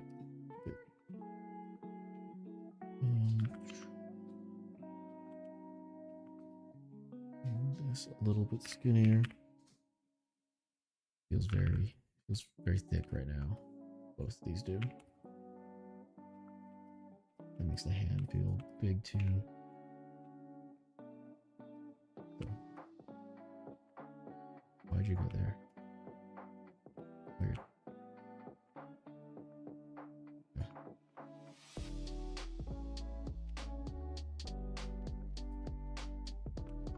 And my hands always tend to err on the bigger side, always. So that's something I'm also aware of. I usually have to go back, sculpt the hand, and then go back and decrease the size by a decent amount. More in drawing than in it's mostly a drawing issue, and then or not drawing, more of a sculpting issue than a drawing issue. I have, so just giving a little bit of that flow from the tricep and bicep. Not too much there, just kind of basically curve up here, and then the rhythm to that is going to be a little bit of a curve on this side, coming out like that. Like that, and then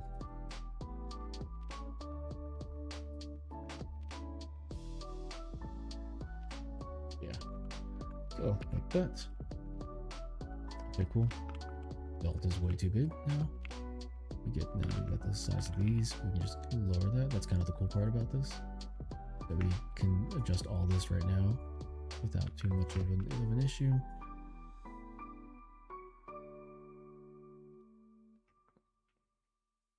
Needs to come up a little bit because that should sit right where that terminates up here. Just something like that. This comes down a little bit, comes back up there. arms right there. Also, we have a little of that belt in here now. That's just somewhere right there. Something like that. Probably a little small, but I'm okay with that right now. Maybe just bring that out a little bit more. I'm gonna go ahead and, since we are still doing the primitives, we're gonna go ahead and bring the. I'm gonna use a sphere. I think the sphere is just it's more fun to use always. So we're gonna go ahead and turn that off. Bring this over here. We're gonna make the peck first before we make anything else.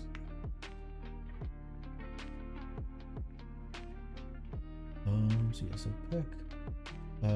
Not as important in female anatomy, or at least it's important still, but not as prevalent, I guess, in female anatomy for the most part. When we're designing, when people are designing, or drawing, or anything, the peck gets overlooked a lot, but it's still there.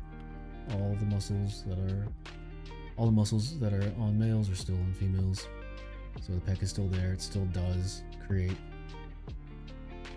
some of that. Yeah, it still does create some of that. Some of those landmarks, some of those overlaps and important pieces. It does, flatten out the rib cage as well. Because without it, the rib cage would still be curving a little bit. So we have all this. This stuff does get overlooked though a lot. This is definitely the piece that people will just put. You just end up putting breast on top without the pec anatomy, or just don't focus on it. But it is there. It is important. I definitely would say that it is one of the more important features to make the chest feel right, and to be able to even put breast on correctly.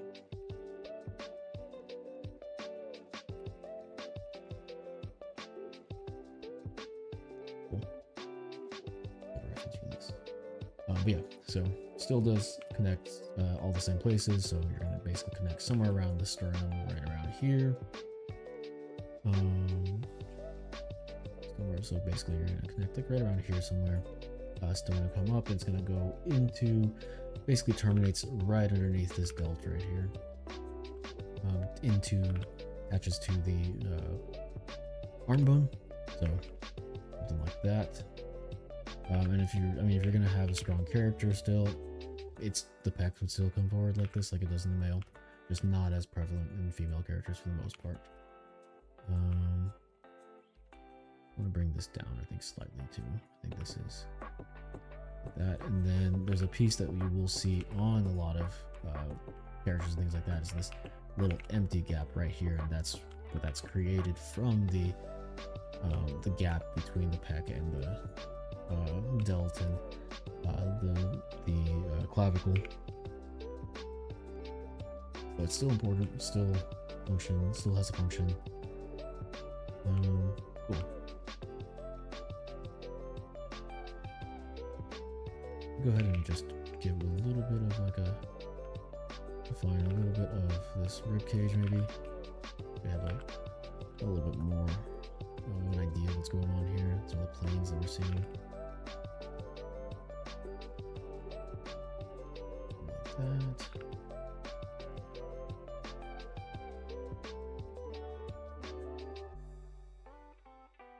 This would come up right here. This is starting to get into other muscle territory and stuff like that, but like that. We also would have technically a little bit of the lats up here. And this is where we start getting into all these muscles, but we'll focus on that a little bit. I wanted to get just a little bit of this. In female anatomy, the rib cage is a little bit going to be more V-shaped. Males ribcage will be more like that, just wider in general. female is going to be more V-shaped like this. Yeah.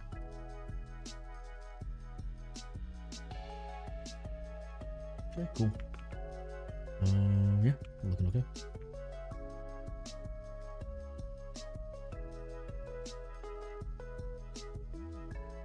And then we can bring some of this up.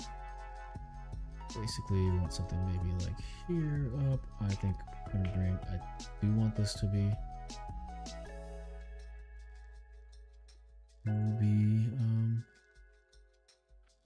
curved, but I think I would want to give it a little bit of a break up. Yeah, a little break up here.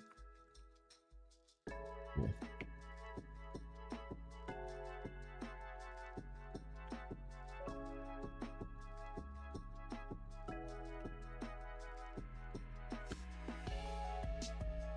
Because it does kind of come, yeah, that's good. It's really good.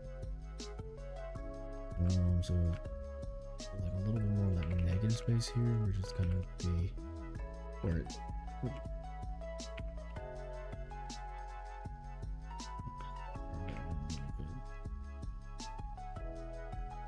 just actually take this back.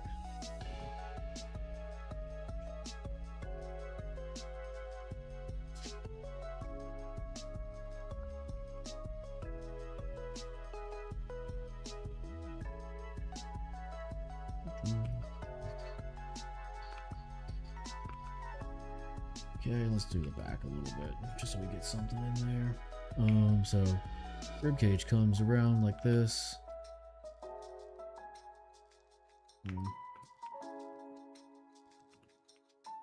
That curve from that rib cage in there. Cool, comes around like this. Lats here. Lats curve around these muscles here. Cool. There's like these pieces right here. I always, these are like the shoulder blade area and stuff like that. This piece changes, so it's always different depending on your character you're working on, but like especially with skinnier characters, you can actually get more of that shoulder blade right there, which I think in this one we might get a little bit more of, because she would be a little skinnier, but we can just kind of just rough that in there, because it does, you do have these two muscles on top, these two masses. I think there's multiple muscles, but two masses on top. So these are the lats, kind of come around right there, so we're actually going to get some of that serratus too, and depending on your muscle mass and things like that. But yeah, you get a little serratus there. Those lats kind of cover that serratus piece right there, like that. This is where you kind of get you start to get a little more fat and skin and mass of volume, or volume, there you go, the volume of these different pieces. This is where you get the two like sausage links, or it's kind of what I've seen before, that kind of come down and connect to your like right above your where the actual butt is, and then this is, we can bring this up a little bit. Actually, these we need to come down a little bit. I think that's more of what's happening here. Those gonna come down right there. This is going to come up a little bit, in here. This is where the hips are being defined right here. So this is gonna come up into here a little bit. Rib cage goes down slightly, I think. Do that. I still want to push this back a little bit more. So this is defining the hips here. Then we can bring this out a little bit more.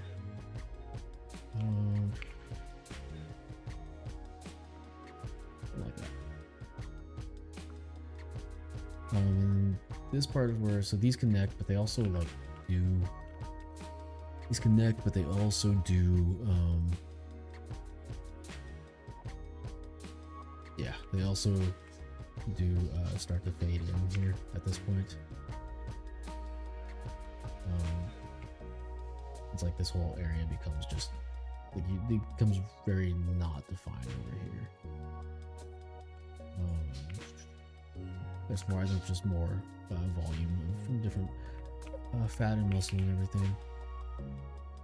Not muscle. I mean, there's a lot of muscles, but a lot of fat and skin kind of cover up the muscle, so you start getting more volume from that, from your actual, defined planes of muscle and stuff.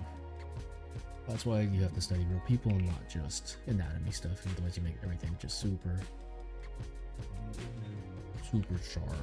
sharp and like dehydrated looking your characters. So we can get that iliac crest. That's the iliac crest here. I didn't remember that earlier, and then the head of the crest or whatever that is. I don't know what that. I still don't know what this is, but I know this is the iliac crest. That pops in my head as I was making it. So yeah, something like that is cool. Belly button, I know we defined it a little earlier, but it should be beneath the waist, which is kind of what we're finding the waist right there. So define something like that for the belly button. Bring the abs kind of down right there. Maybe it's up a little bit more to have it a little more defined. I kind of like it to be a little bit more exaggerated like that. Here is the bottom of the belly. This is where it starts to go into the groin, and then everything right here gets more complicated because of this is where we start to actually have the legs here. And since we don't really want to go that far with it, I think we would not do the legs right now, because legs are a whole nother monster that I don't feel like doing right now. I'm feeling like this is a little bit out. No. Okay, cool. We can mirror some of this over. We have kind of defined. We have some of the back defined. Let me just go ahead and make sure that we're doing that. We're doing that all the way through. So this is going to be right here. Is going to be where we define that piece. That's kind of the carryover from the carryover from that the clavicle collarbone area. This carryover, and then I can bring these up. Well, this is where we're starting to get to the territory where it would look better all merged together, and we can really define those transitions a lot more. But I think we're still not ready for that just yet. Maybe soon. We'll start to merge it in a little bit because we don't want this to take forever.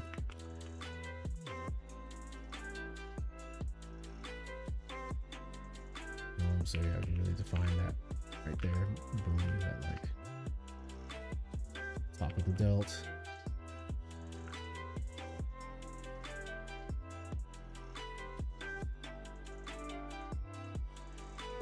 Like the top of that delt right there. Okay, and then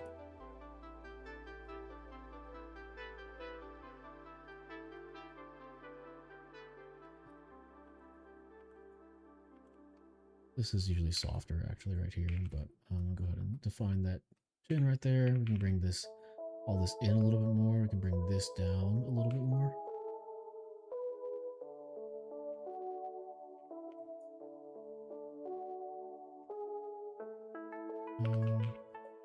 Maybe a little less. There we go. Right there. Okay. Starting to look like something. Okay, let's get back to the face. A little detour. Let's get back to the face so we don't get too sidetracked. This I'm thinking is no, I think maybe just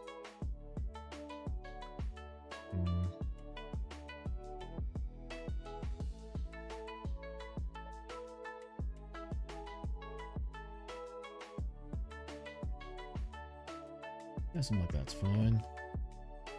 Going to go ahead and bring what we want to do for the cheekbones. I think I want to bring them back slightly.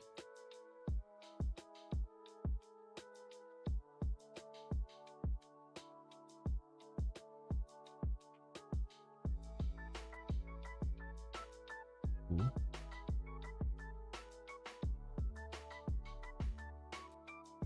Cool. Okay. Yeah. So we have this now. I think maybe the chin is a little too long. Let's smooth things out now. We had it very harsh for a hot sec. Okay. Yeah. And I am going to go ahead and let's just dynamesh this. Let's do 64, maybe. What are we seeing? You know what? I'm gonna go ahead and Z-remesh this. Let's do 0.5. See what that gives me. That's too much. Do 1. 1. Too much. All right, let's do Z-remesh. We'll keep that 64. Dynamesh, not Z-remesh, dynamesh. I'm okay with this. This gives us enough to play around with. Okay, because I said I did want to keep this a little bit more wide. So I'm going to go ahead and commit to that. Nose needs to be, I want it a little bit more stylized, so we're going to keep it thin. Copying some other artists that I copy from that I like their style in 2D, so maybe 3D will be kind of interesting to try that.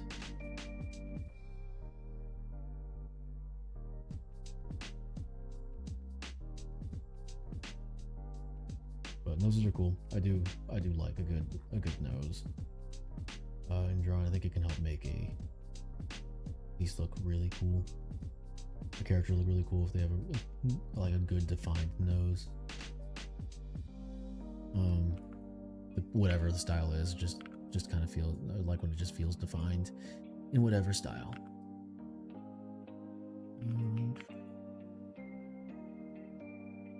I was trying to go a little bit.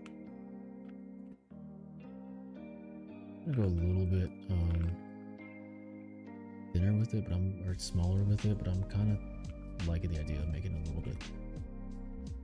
little bit more long.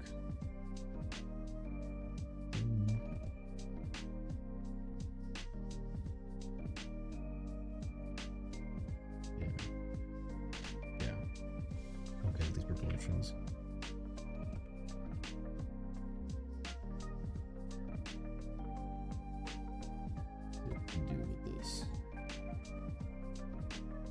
Liking a more, maybe like a wider defined nose, like a wider bridge up here, and then maybe a little bit more of that. You can bring this back right here. Bring this up slightly, make it a little more defined. And then we're gonna need to bring this tip up.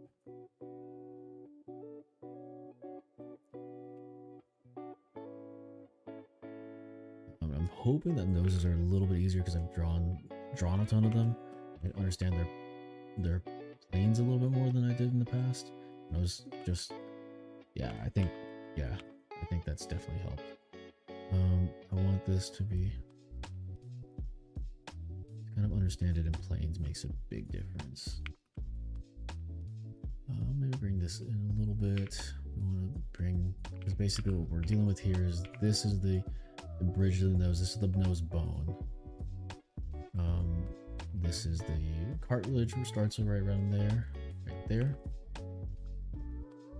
And then you get to the tip, which is also cartilage, but different type. Or not different type, just different part.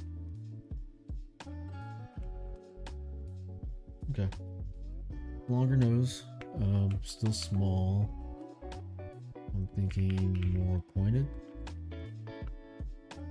like this.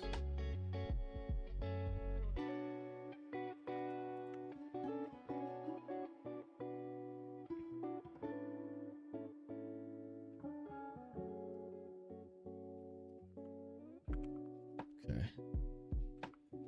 Let's let me see. Okay, something like that.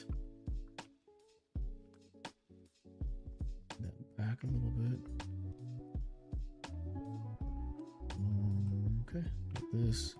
Bring that up a little bit.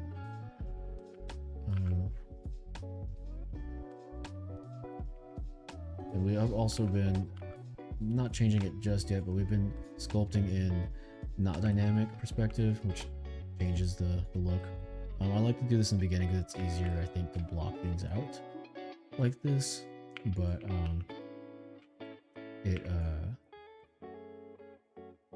it does change the perspective and it flattens things out. So at some point, it is good to turn that on. I want it to be a little bit wider up here, but I don't want it to feel too wide. I don't want it to feel like it's such a big plane change. I don't want it to feel like, okay, something like that. Good, but no, the noses look a lot better than I think I used to make them. I am happier with how easy or how quickly I was able to kind of get something that looked like a nose knocked out. Definitely used to be a lot harder. What do you think that practicing your planes, like everybody says, is actually the right thing to do? Okay. Now I'm gonna bring this in a little bit on there. I'm gonna also fill in the cheeks there. I want the cheekbones defined, but with this right now, it's kind of crazy.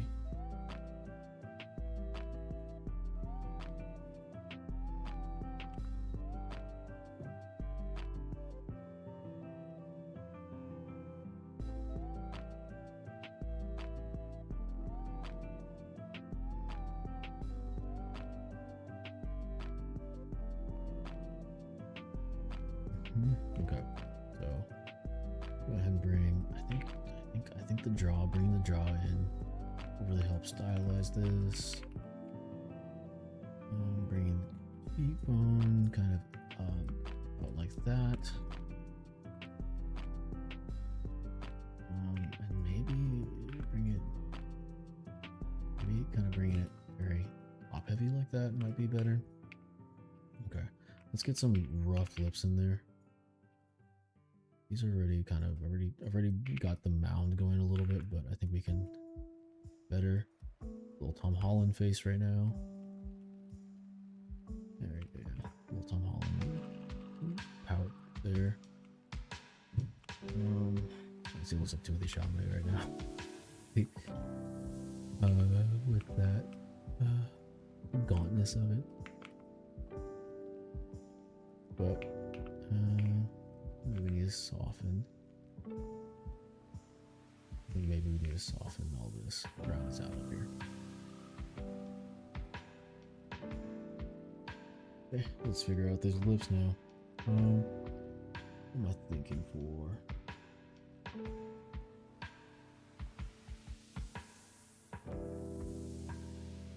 I think the eyes are going to be very telling. Keep the lips very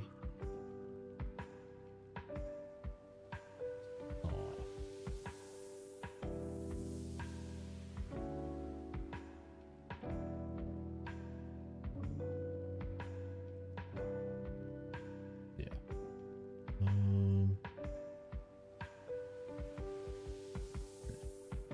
Figure that out. I'm gonna do this.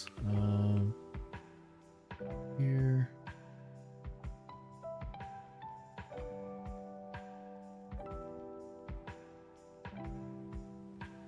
Okay, like this. I just kind of almost want to give just mass to all of that right there. We can also go ahead and of maybe bring that up just a little bit, just give a little more room. Maybe not as thin. Nose there. We're gonna want to get these. Now we're kind of fighting against the geometry here, which this is so. We're gonna go ahead and move this for the damn standard. So spacebar to open this up. Z intensity to adjust. Focal shift to make it a little bit more pillowy, I guess, like is how I describe it. I don't know if that's actually what it's doing, but I always feel like it's more pillowy when you increase the focal shift from, because it starts like negative something, negative 13 or something like that. But if I increase the focal shift to a positive number, it starts to feel more pillowy, and it starts to feel like you're pushing out forms to kind of balloon them out. So for things like this, I like that. Okay, I'm feeling okay with that.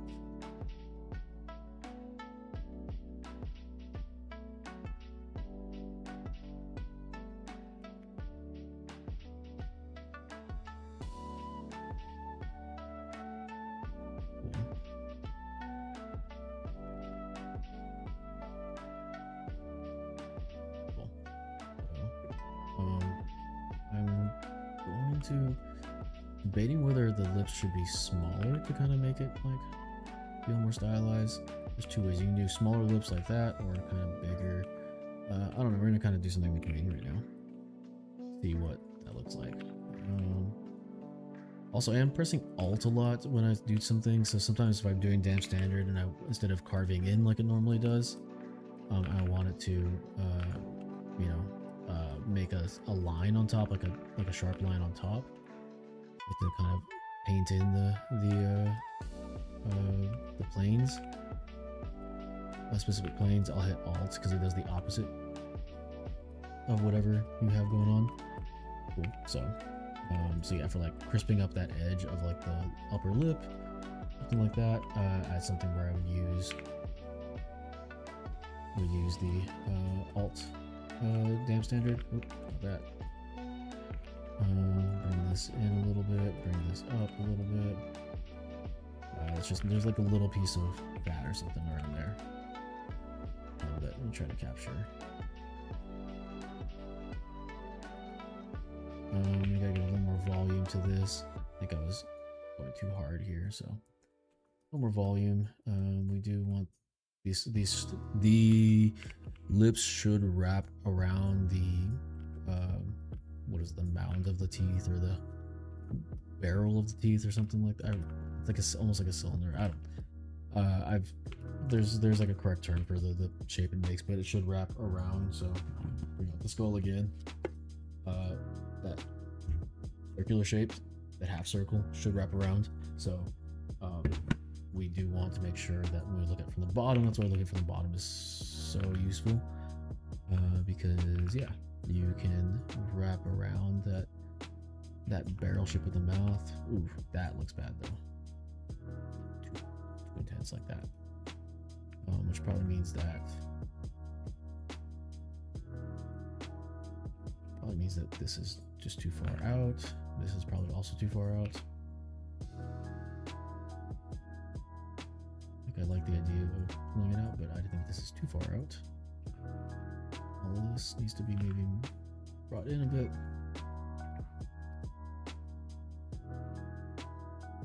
Let me get that side profile so I can reference this again. Make sure that we are not making a complete mess of this.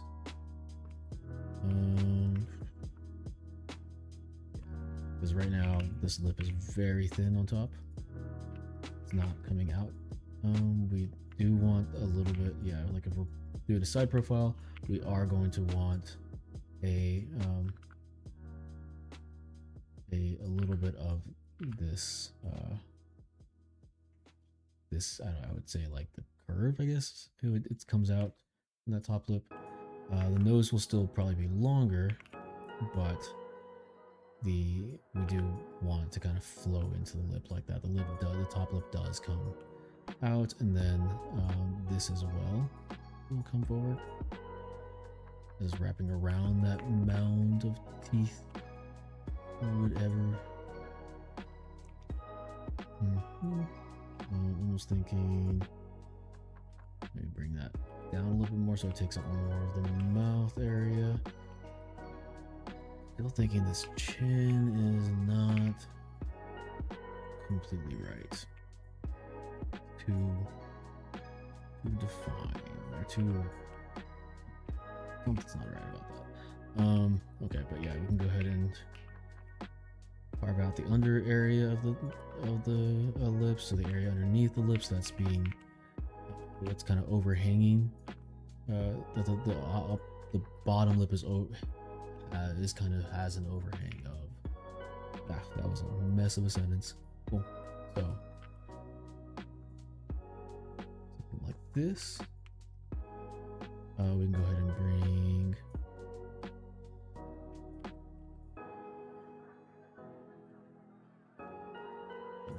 This just kind of define some more of those planes there. Just that volume. So keep carving away at this overhang area under the overhang. Keep carving at the under the overhang. Bring this. And then I just really carved away at all the stuff that we've been working on. Nope, not that. Just because it's starting to feel messy.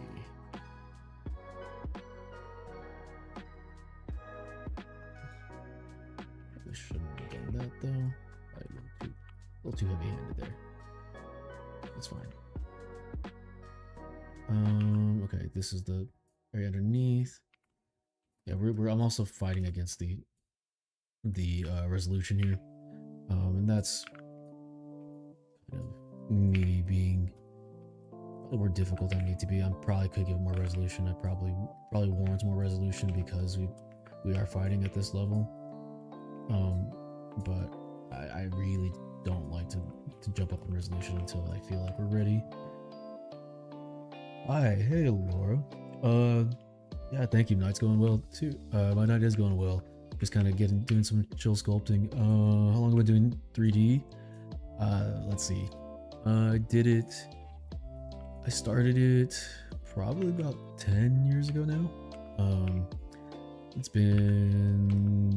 Didn't go to school for it or anything, just kind of learning through YouTube and a couple online classes here and there for it. But yeah, about 10 years off and on. Yeah, thank you. I know it's a long time. Yeah, it's something that I haven't been consistent with it though. Like, it's not something that I do for work or anything like that. Just something that I like to do. So I've put a lot of time into learning it, but it's not something I've consistently done all the time. But actually, it's the first time I've sculpted a character like this in a while. I've been in a lot of drawing stuff lately, trying to learn that to get better at this. No, yeah, it definitely is hard to stick with it when you got other stuff going on. Especially when you have like a real job that's not the 3D. It makes it definitely take a lot of time. But yeah, no, a lot of 3D stuff it does take forever, so it's hard to stay consistent, but it does pay off after you stick with it for a while. Cool, so just put some eyes in here so we can start looking like a character finally. Usually this is like my go-to for making a character start to look like a person. Just put some closed eyes in and it instantly your brain just kind of clicks like, oh, this is a person. But it's definitely hard to stick with it, but you do slowly get better, especially if you do it like really consistently. Probably more if you have like a job in the industry and stuff like that. I'm sure you'll improve a lot faster. But do you do 3D? So get those eyes in here. And then since we have right here, we're gonna see the cheekbone right there, so kind of define that right there. But we're gonna need to add in some more of the volume here, because this is basically just putting eyes inside an empty skull socket right now, so it's just gonna look weird. We start smoothing it out, should start to fade in a little bit more. Cool. Not nice. What do you do? ZBrush also? You do Blender, Maya? What's your tool of choice? And how long have you been doing it?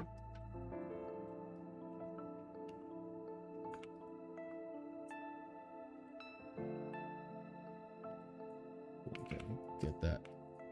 Those eyelashes kind of defined in there.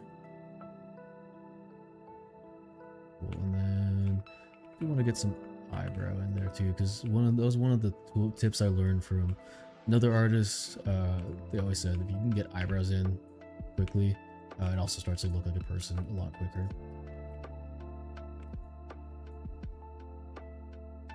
Okay, let's see, let me get some more reference pulled up for face. Now we actually have all the kind of main forms defined in. We're just kind of starting to whittle away at the pieces to not make it look like a person now. That's it for this character. I do still want to keep, I'm going to push the eyes wide if I can, but like to keep it stylized like that. I would like to make the eyes maybe more sunken in, because I don't usually have characters that don't have like a really defined eyelid or second eyelid fold, I guess. Because I want to see if I can push that a little bit further in.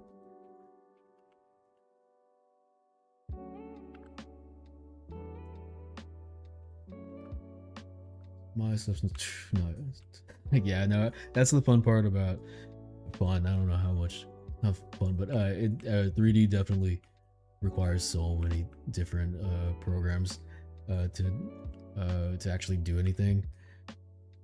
Yeah, no, yeah, definitely. And it's every time you want to do something new, you have to learn something.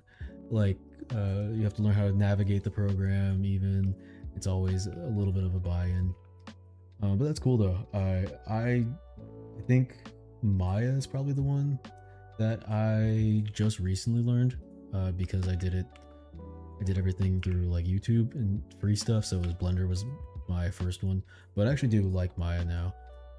It is hard to get a license though sometimes. I only got it because I was able to get it through like a school program at the time. But yeah, Marvelous also is really cool.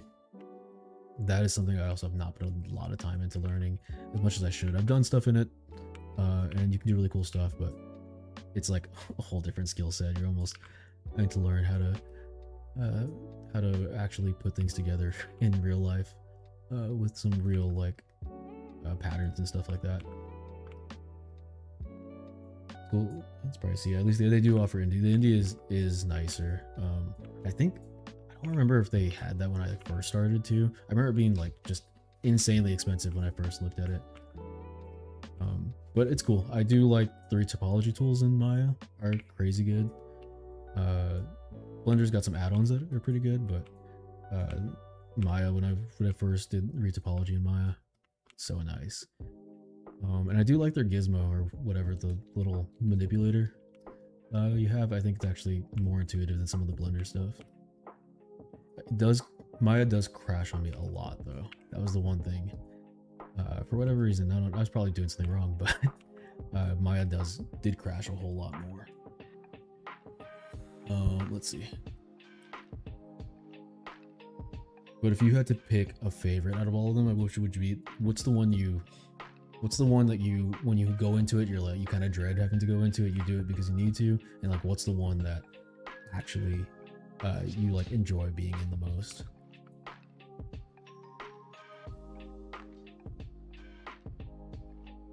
I'd say like for me, the one that I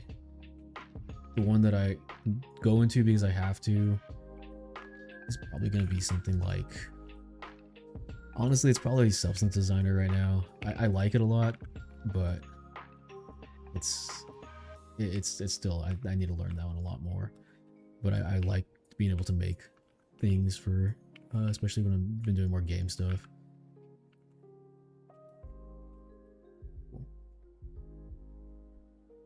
Nice. Yeah, no, ZBrush. Yeah, the radial menu is super cool in Maya.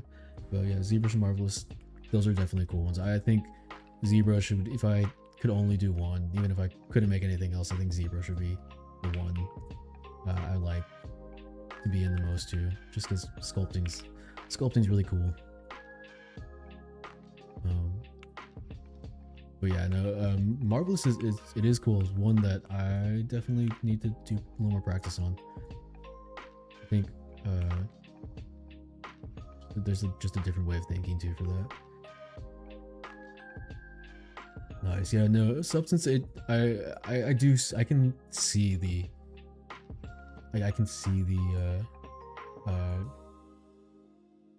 like for Substance Designer, I can see like the workflow, like kind of get it now. Regular Substance Painter I do like a lot. I actually enjoyed texturing stuff a lot more back when I was doing more projects in 3D. This is my favorite part. Okay, I don't know what we're doing with that. Let's figure out this nose a little bit more. I do Substance. The part with Substance though, the Adobe subscription for Substance is a little rough though. It used to be so nice when you didn't have to have it, but I do need to check out some of the modeler stuff that Substance has now. It looks pretty cool. Just the whole money thing. Yeah, no, I think that's one of the hard parts about it too, about 3D stuff. I mean, technically, I know you can do most of it, and you can do a lot of it in, Maya, Blender. You can figure out a lot of stuff, but it's still to do something well is you definitely need to get used to all the different programs and pay for a bunch of different subscriptions. Like this one I have for ZBrush. I know ZBrush switched to the subscription model too whenever they went to Macton, I think. But I got this one when I was in school way back when, and it was a discounted school student price, and it was a one-time purchase until I think they updated until 2022. And I've just kind of kept this one since, and it's still works well, and I'm glad I don't have to pay for this one on a subscription. Okay, yeah, no, it is nice to not have that. But the new ones look cool though, because you do get the subscription, gives you all the new cool features and the updates, and then you can even get it on the iPad, which is nice. But yeah, I recently started learning how to draw these last year or two. Yeah, and it's been sub only, I guess, since 2022, right? Yep, that's how long that's the last update I think I got was 2022. Yeah, so it's been a while now. Yeah, that is cool. I do think it would be really cool to be able to do that with the iPad. I've been using Procreate a lot more because I've been drawing, and that is it is nice sometimes just to be out and about doing stuff. I wish on the iPad somehow, I don't know how it would work, but if you can get PureRef on the iPad, that would be one of the features that I would love on there for references while I was out and about. Because that is one of the pieces that I miss whenever I'm not at my desk. But I do need to try sculpting on the iPad a little bit more. Even with just like Forger and stuff like that. I've seen some people make some pretty cool stuff.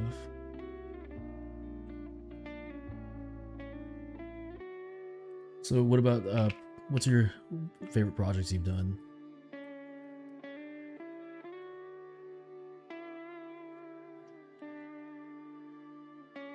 Most time at this point. Nice. That's kind of how it goes with with the iPad. I feel like it's nice though. It's cool just to kind of do something. Well, yeah, I think that's a cool part about 3D. I think that's one of the cool parts about.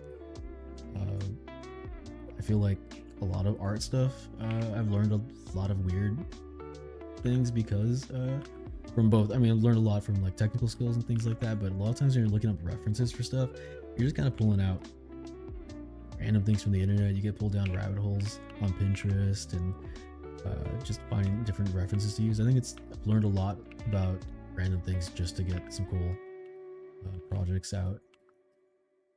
So yeah, I think the cool part about all the art pieces is that you learn a lot.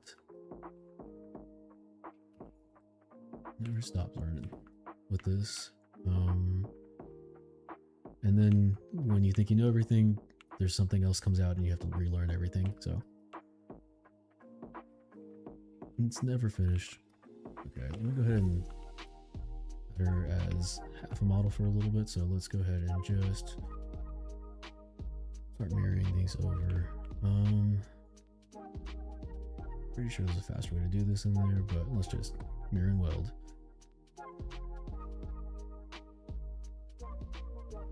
Oh.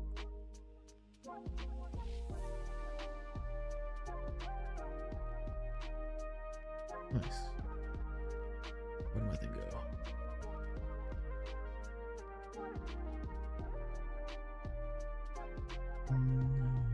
There it is. Oh.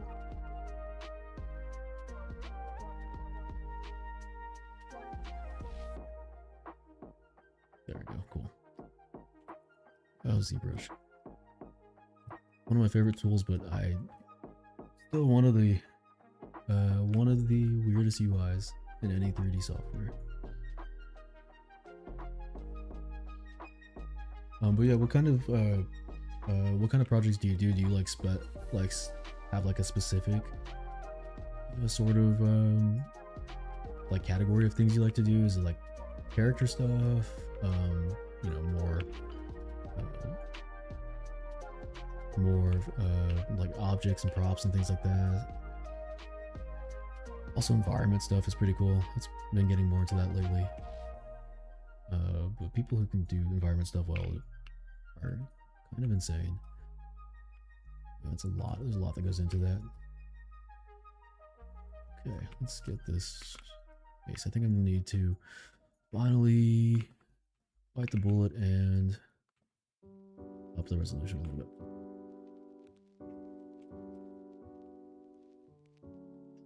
Let's see. Okay, let's go Dynamesh. We're at 64. I'll go up one more.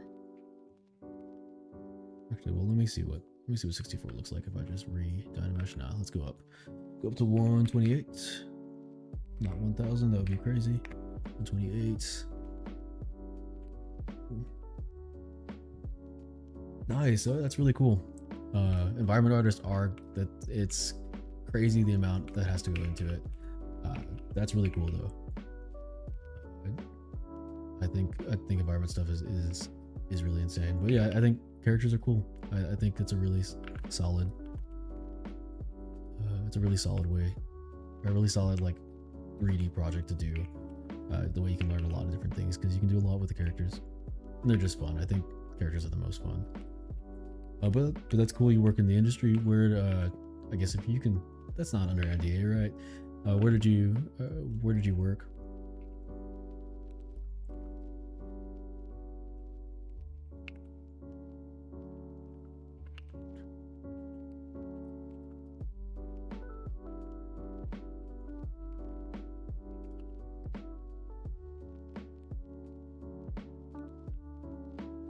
Get a little nose in there.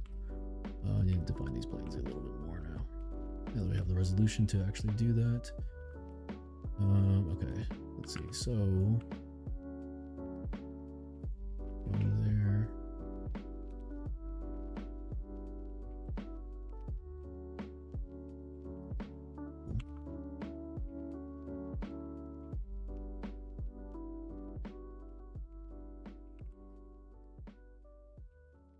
Cool. Need to define this plane a little bit more on the bottom side.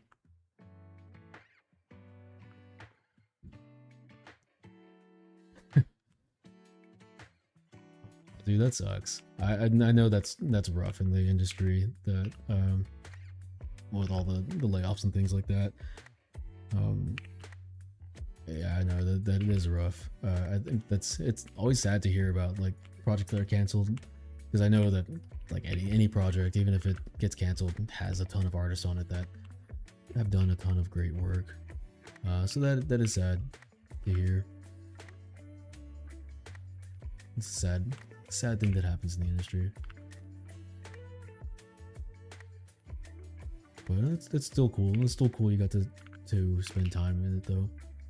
Do you currently work at another studio, or are you working on like personal projects right now?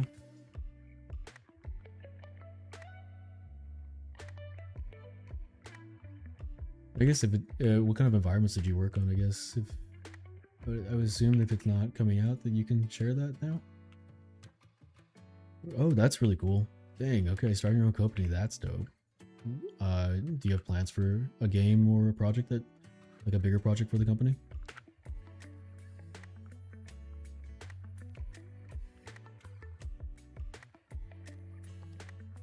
Dude, this eye's looking wild.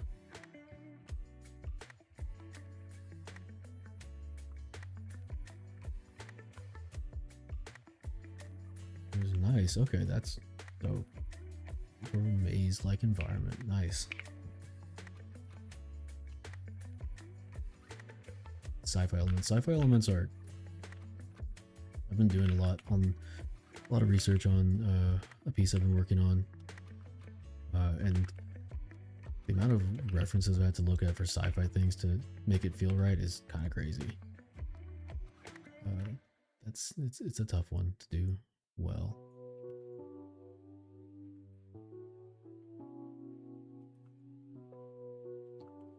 Making TP. Oh, that's really cool. I think that's always something like I've wanted to get good at. I have a 3D printer now. I'm trying to get into printing out cool things again. But I think making minis is such a fun thing. I would love to do that more. Any specific style of minis, or are you is it like D&D minis, or just generic ones? What's your poison for that? I see. I know. I can imagine. You get to do a bunch of cool stuff with that. A bunch of different references to use too.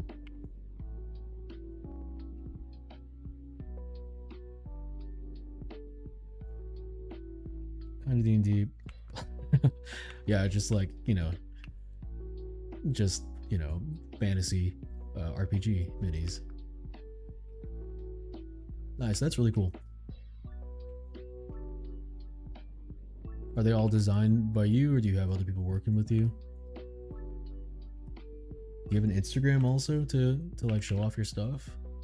That would be cool to see. Nice. That's really cool. Starting your own business like that is, I think it's such a cool thing. I really admire when people can do that.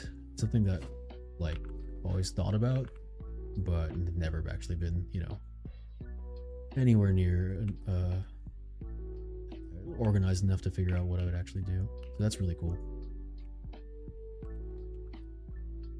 Okay, we need to do something else here. This is not working.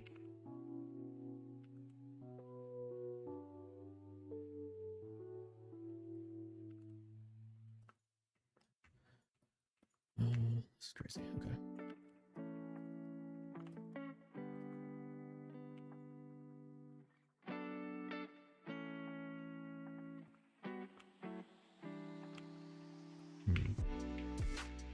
Okay, let's do.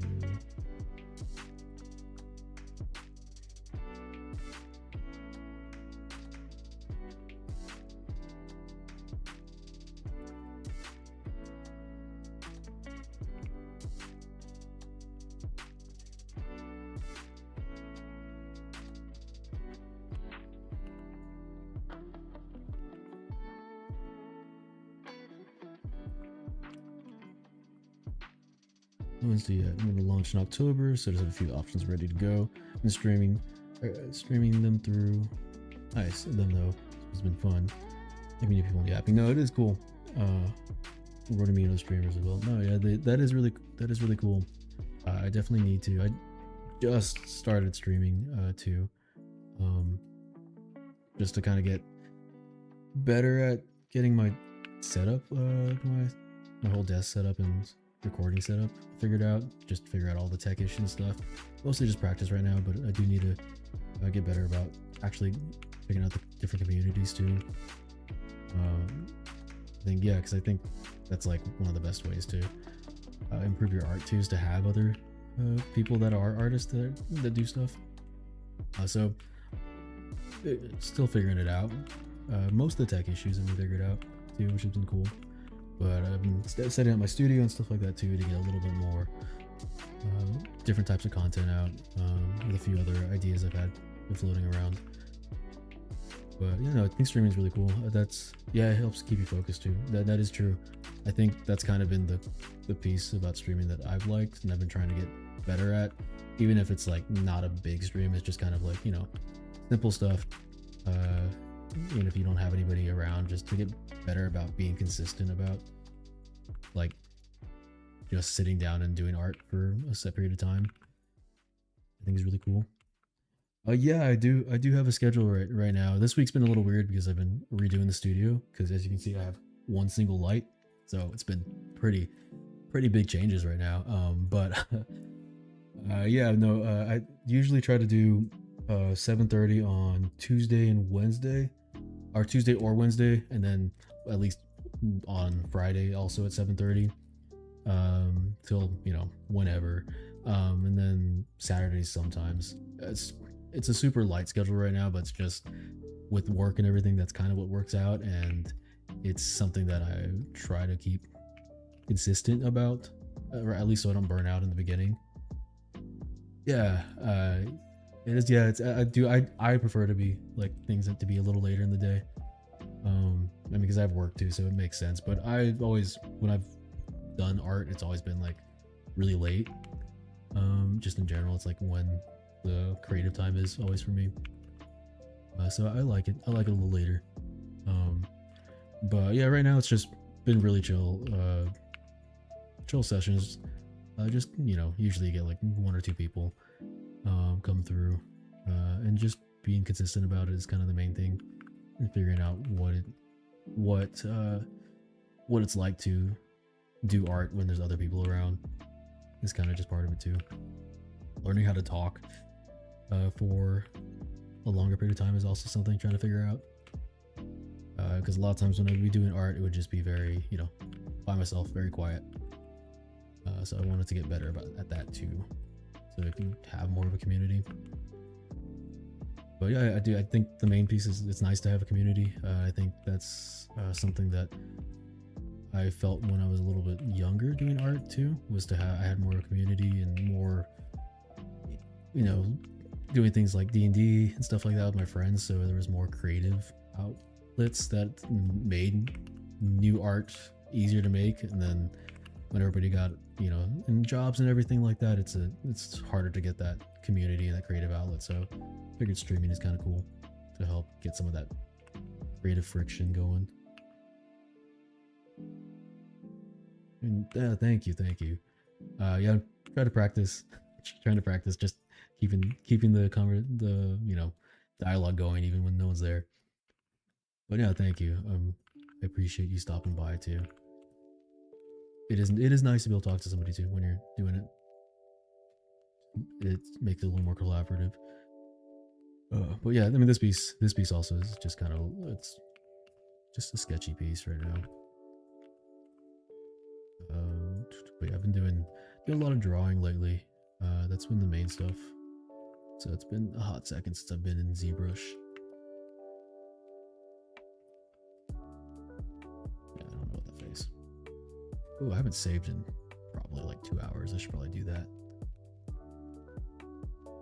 ZBrush generally doesn't. Thank you. I appreciate that. I want to learn to draw so badly, dude. It makes a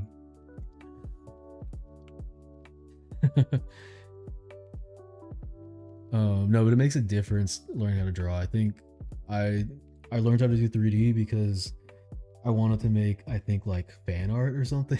I think honestly, I think it was Critical Role fan art is kind of what I was doing early on. I just wanted to make it something really badly, so I just like I can learn Blender and do that, and that's kind of what started things way back when. Um, because I was like, I can't draw. There's no way. I'll never learn how to draw. But then yeah, no, it is kind of crazy. It's a very backwards thing to do. Um, but yeah, I forever I was just like, let me learn 3D so I can do it because I can't draw. And then I um uh did a few tutorials and loved it and kept with it. But eventually, like last 2 years, I think I just was like, I need to learn how to draw so I can concept things out and make things better in 3D. So I just like decided to start grinding and learning how to draw. And I'm not the best at it, but I can definitely do some pretty decent stuff now, which is cool. And it does make 3D a whole lot easier, like learning where all the planes are in the face, because in ZBrush it's really easy to just kind of be on a sculpt and whittle away at things until it starts to look right. But when you draw, you kind of are forced to understand things a little bit better. And then you also can do it a lot more and a lot quicker than ZBrush. You can get a finished piece out really quick, so you can do a lot more studies with it. But yeah, I think it's definitely worth looking into, even if you don't go fully into it. Like, just kind of set some time and just start to learn the basics. And I think it does help, like, immediately with your 3D stuff too. And also focus you to, like, I think to do studies and stuff, like just on regular objects and stuff with like a sketchbook. It's really easy to just kind of sit anywhere and do it, and it's really nice.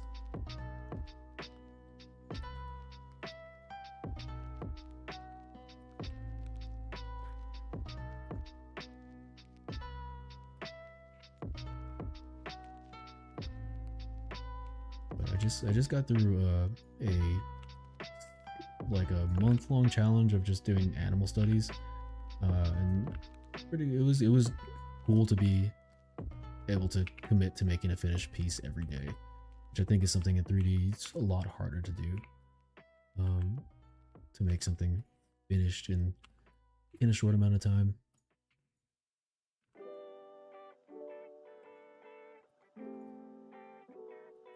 So many friends are making amazing 2D art, and really nice. Give me advice, stuff. I need to learn more basics. Yeah, I think the basics that's the hardest part to learn, but that's like definitely the no, everything builds off of that. But once you learn that, it is like you'll make a bunch of. I have a sketchbook somewhere, but I just filled up a whole sketchbook with just cubes and circles and lines and all that stuff, and it was not that fun.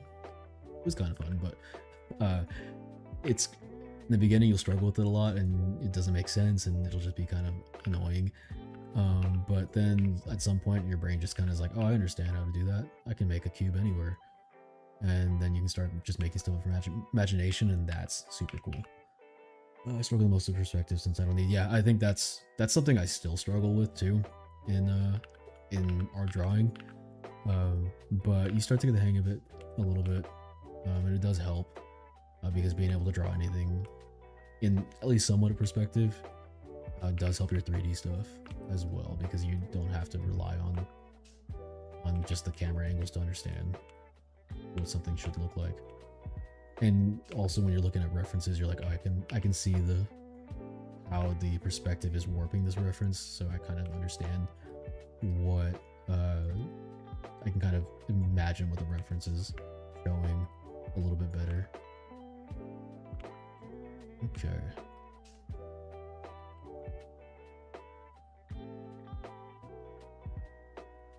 Cool, so I need to figure out this head. I don't know what I'm doing with this.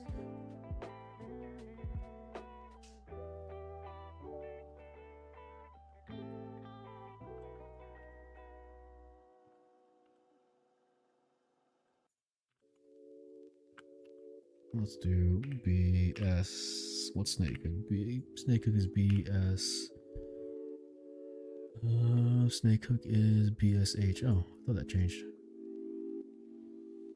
Skip this note. Next one. Okay, let's gonna pull out some eyelashes. Maybe it'll look like something.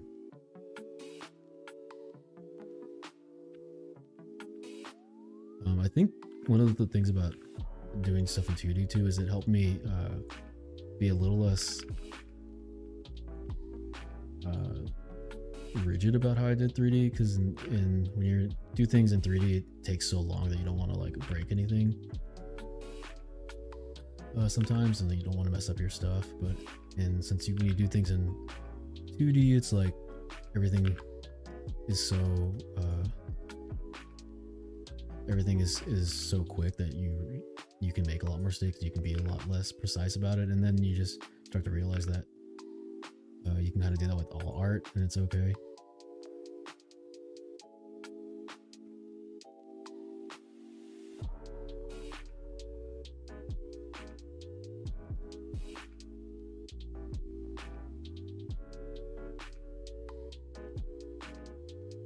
Okay. See the vision a little bit. BSH.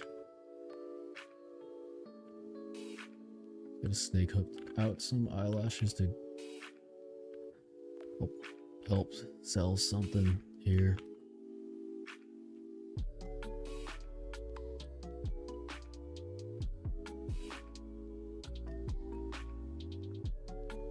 But I think another thing with the art with drawing 2D is it helps you find style and stuff a little bit more. I think in 3D it's really easy to get stuck on just making very realistic things.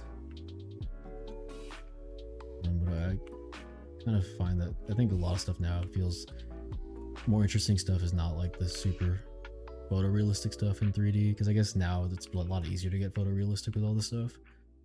But if you can get something that's more stylized in 3D now, I think it's a lot cooler.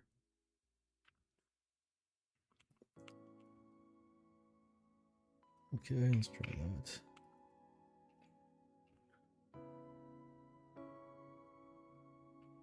But yeah, one of the things in 3D though that I've been trying to work on that I need to work a little bit more on is some Unreal stuff now to get more into game engine stuff.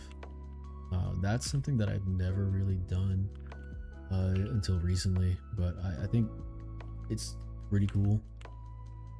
Something definitely want to learn some more. But I'm trying to set up like a character pipeline right now with like I have like a base mesh I created, and then I have like a whole system that I'm working on building off of that.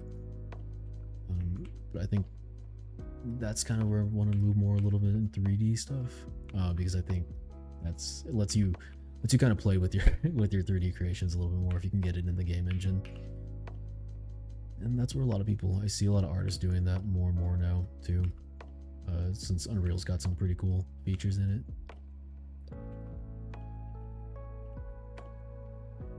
But that definitely takes a lot more time to learn.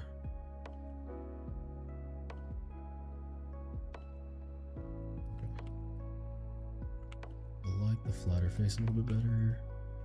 Chin still needs to do something with his chin. Let's go into dynamic now. I think we've been off of dynamic too long. It's starting to make it look a little weirder than it is. Okay. And down. This down.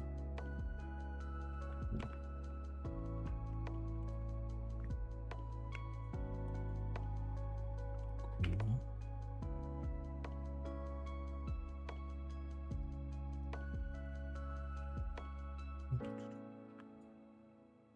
Super cool to do. Take your time. You can take stuff to the next level for sure. Thank you so much for streaming. Happy to stumble upon you. I'm going to sneak off for now. Okay, cool. Yeah, thanks for stopping by. It was really cool chatting with you.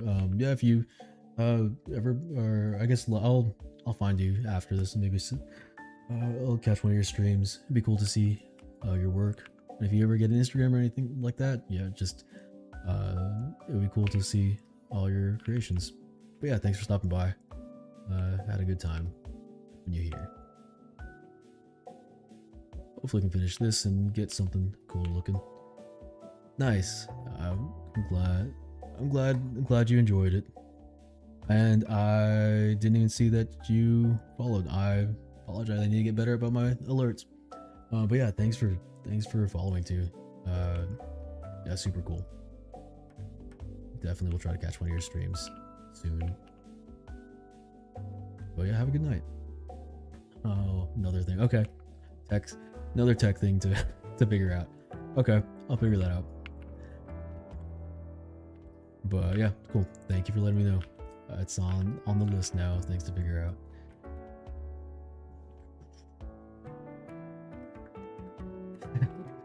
Well, thank you. Yeah, it's not much going on Discord just yet anyway, so I'll get that fixed, and yeah, we'll hope to see you again soon. Have a good night.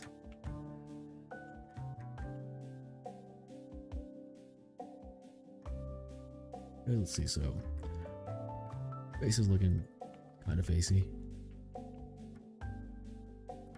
A little bit of eyebrow to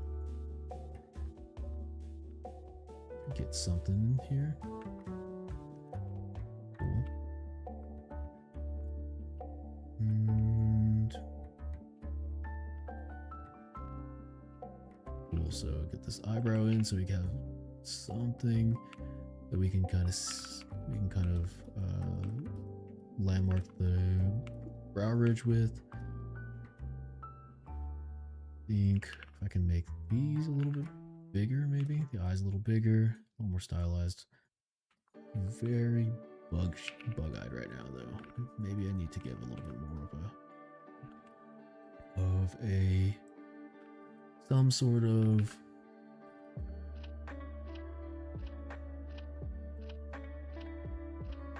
defined upper eyelid or something, or just some more volume up there.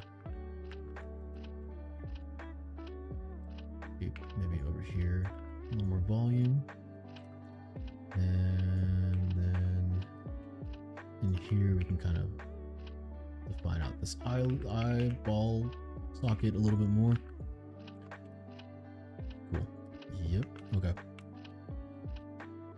And then I want to keep this wide here, but maybe we flatten this out a little bit more so it's not as indented. And then I'm going to go ahead and define this plane right here. If we define the plane right here, I think I'll make this feel a little bit more pronounced.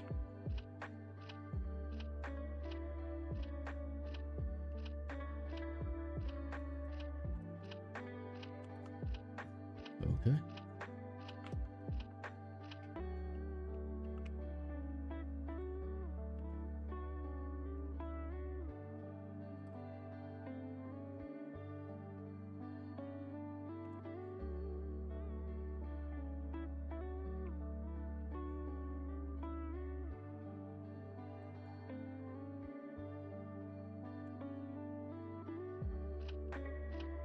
Cool. Okay. Get that under eyelid defined a little bit more. A little flat, but I think that's just kind of the direction of it. It makes sense with the direction of the eyelashes. So if we define this here. Okay, cool. So I feel more like eyes.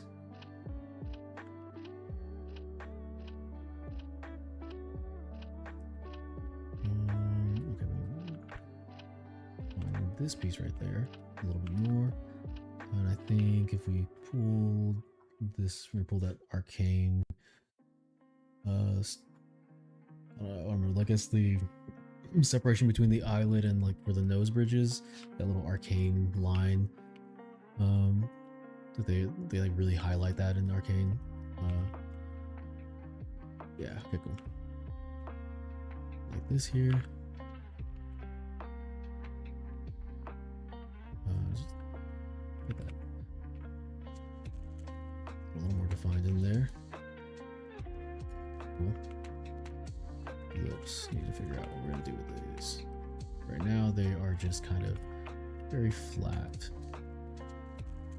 So get a little bit more of that. Get a little bit more of that point in there.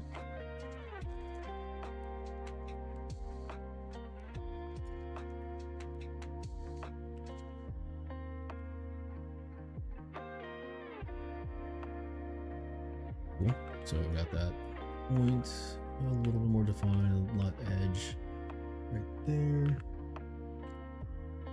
And then we can do this right here. Bring that a little bit more in. And then I think the bottom lip is going to need some more.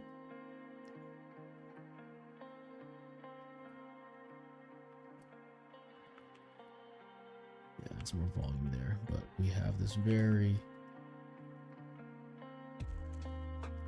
There's going to be... So right here would be a very defined...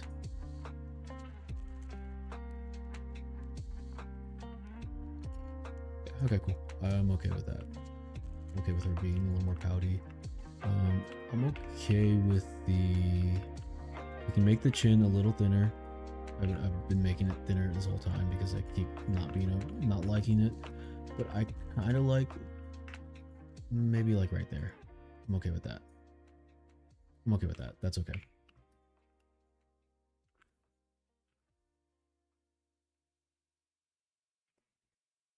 Cool. Okay. Bring that under that volume underneath the jaw a little bit out. Maybe not that much. H polish that to get a little bit of a cleaner plane. Cool.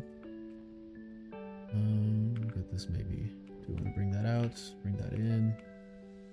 Bring that out. I kind of want to bring that out. I like that.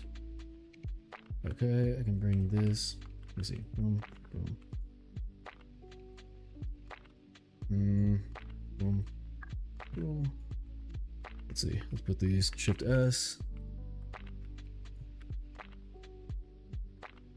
Okay. Nah, I'm gonna do the. I'll make it wider. I'll take that. We'll take that. This.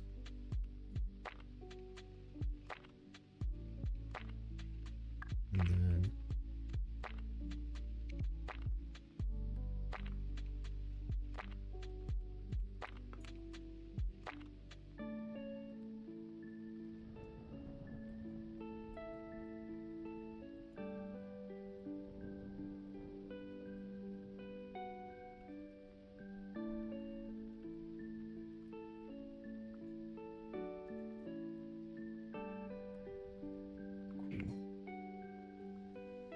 okay, cool. I want to keep that. I want to bring that in. I'm going to keep it. I like the exaggeration of that. I'm going to bring that up. I kind of like the exaggeration of that too. Keep that down. I like the ears with this face now. I'm thinking maybe the chin's still too jutting forward, I think is maybe the problem. So if we just kind of, we're going to round that out at the bottom a little bit. Not that much, but just a bit. Yeah, I don't want to bring the jaw back, I think. Just kind of want to bring the chin back. So boom. And it's just very jutting forward. Like that. Okay, and then if I just sharpen that up, yeah, I'm okay with that. A little exaggerated, but I'm okay with it. I think that I'm okay with this being a little exaggerated like that. Bring this up some more from that. I guess those fat pads that collect underneath your lips. I don't really know what they are. They're probably muscles, but I like to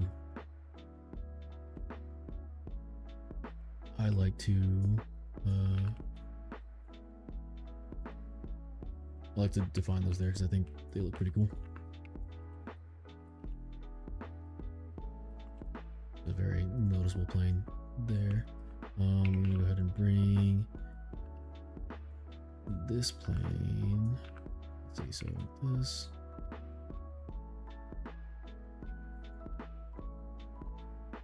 Cool, something like that is cool.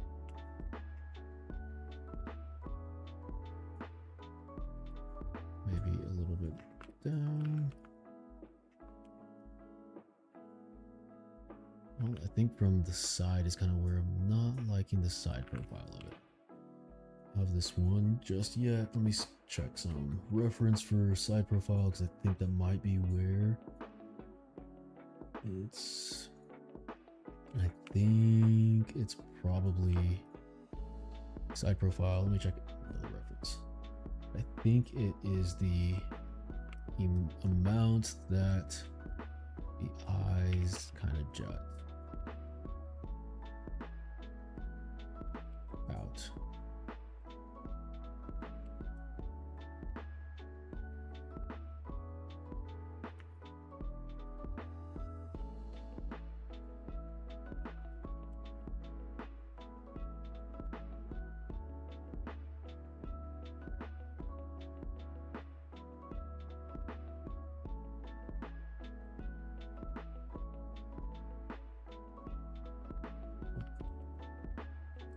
Okay.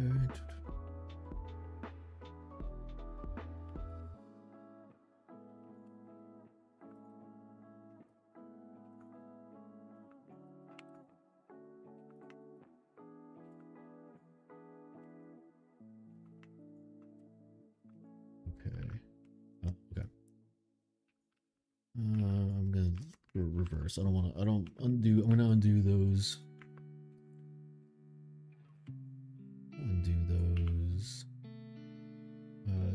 That smoothing, because I think that's a little too much.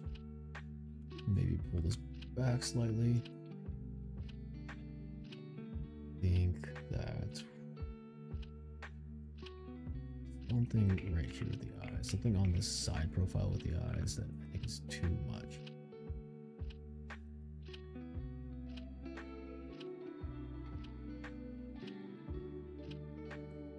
Maybe it just comes out too much right there. I bring that, leave it maybe like that, like that.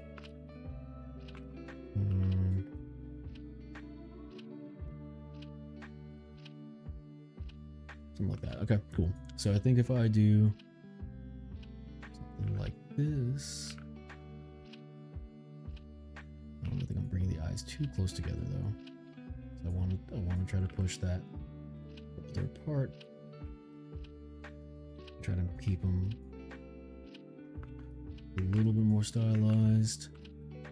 Like this, maybe we can do that slightly. I like maybe actually more defined, like this. So if we go here, have this, have this.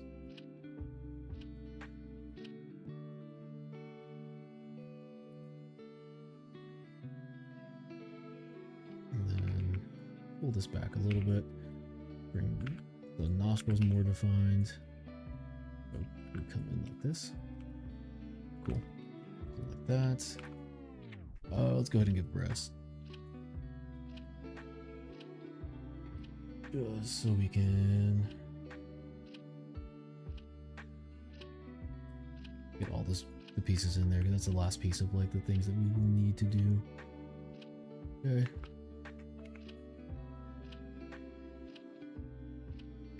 Nope. Not that. Here. And these are pretty honestly very easy to get wrong if you don't know what you're doing. Very easy to, very simple to get in place if you do know what you're doing. You're not just doing like very much a like unrealistic version. It's pretty much just water balloons is kind of the whole method for this. Yeah, you just water balloons it up, so you understand how gravity and understand how gravity and the skin and fat all collect around. It's pretty straightforward. You're just doing like, what is it? Not water balloon, maybe not water balloons. I think it's also like sandbags or something like that. It's pretty much how you do it. Just connects somewhere around up here. Say about like right there. Get to your drop shape. So somewhere around like right here. And then this is why having the pec makes a difference, and it kind of matters because you are this is built on top of the pec, so this plane change right here is going to matter on how this looks. Honestly, and that's kind of it actually. Here's something like that, and that's kind of all you need. Maybe bring it a little closer, but I think it looks more realistic if you also just make it a little bit more, yeah, just something like that. Mirroring weld, something simple, nothing too crazy. Just teardrop shapes, and just have your gravity and all that. We can bring this a little bit more up like that to see where the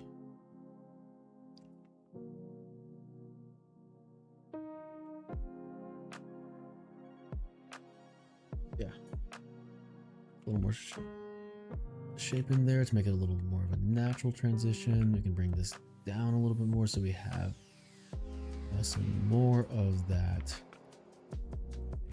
pec gap that's left by the delt in the pec. So yeah, that's something like that. Pretty solid. I actually want to bring these the back a little bit more. Spread apart because the back kind of tapers a bit. Not always. Not a crazy amount, especially female is a lot less than a male taper, but still something there. Also depends on what position your arms are in also as well, but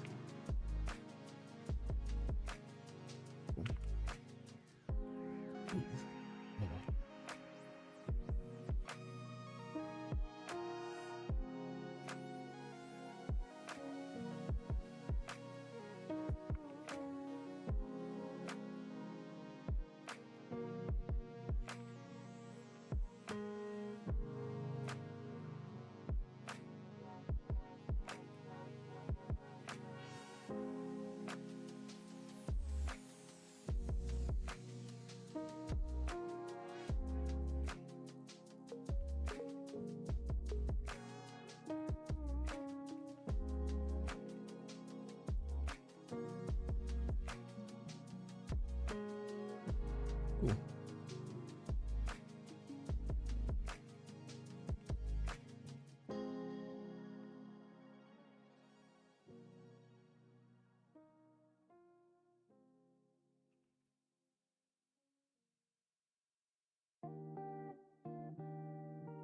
Nice. Cool. Okay, so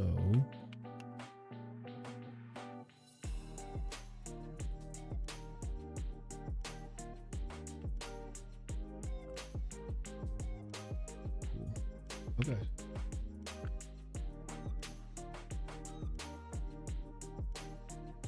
So we got this. We have this neck piece here. It's gonna touch there. The sternocleidomastoid.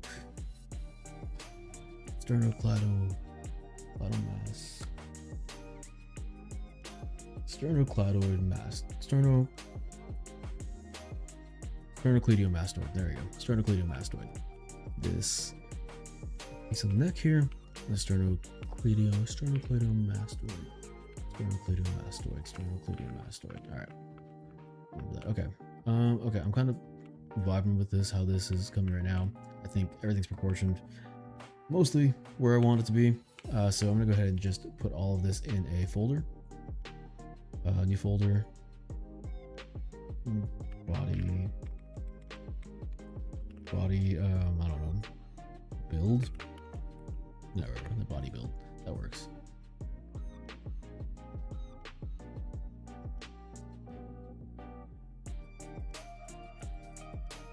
Body build.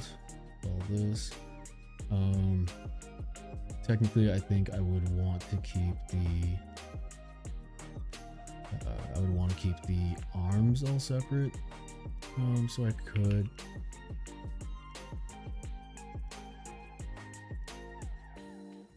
think I'd want to keep the arms separate. I might. Let me actually do that. Let me put it in the folder. Arms.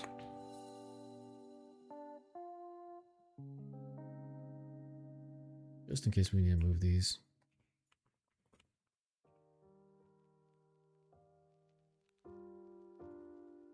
Do arms, and then arms transpose set, which you can do. If you transpose the set, that's not right. Ooh, all that's in there. No, we don't want that.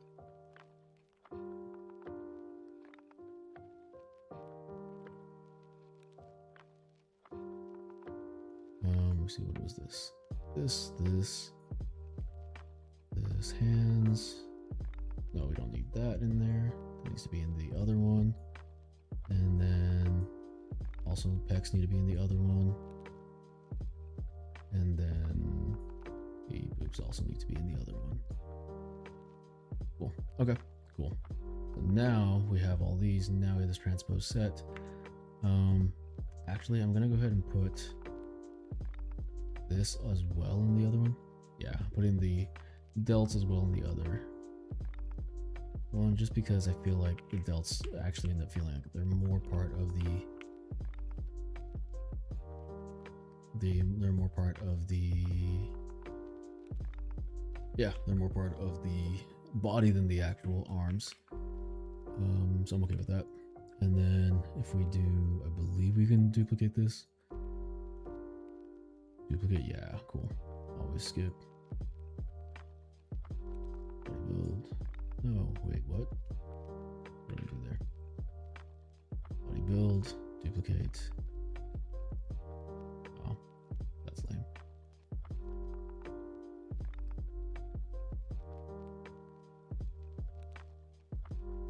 Really sure you could do.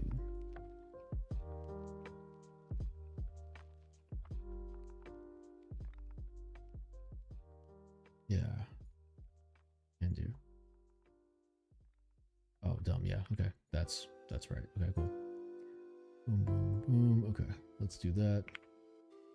Cool. So then we'll go ahead and delete top. Delete folder. Delete all in folder. Cool. Okay. And then we'll turn this bottom one off. I'm going to go ahead and merge all of this. Merge folder. Merge into one piece now. And then hands right there. Okay, cool. Merge into one piece. And then just go ahead and do 256 maybe. 256 might be too dense. Let's see. Too dense. All right, let's try it. 128 still. Okay, I can dig 128. I think that's cool. Now that we have this all merged together, we can go ahead and really smooth this out and really get all these. I don't even want to smooth as much as build up against all these seams, these transition points. I think we want to keep them defined, since we did build them, and that is what this type of method is good for, is building up all these pieces and keeping that a really clean and defined form. But smoothing just kind of kills all that. So we want to smooth out the transition without killing all the detail that we just defined by having all these separate pieces built out. So it's easier to do that if we just build up around those seams or carve in those seams instead of just smoothing it away. The smoothing just really kills all the definition of things. Cool. And move this out a little bit more.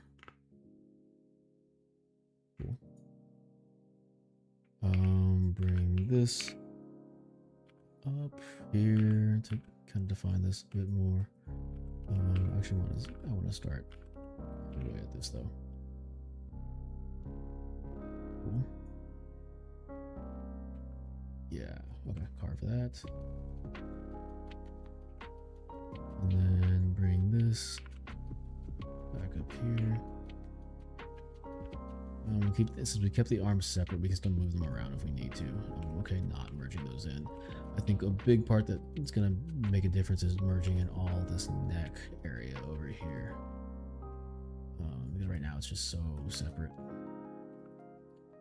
Ooh, but there is almost too much resolution now that we're starting to get kind of messy right here.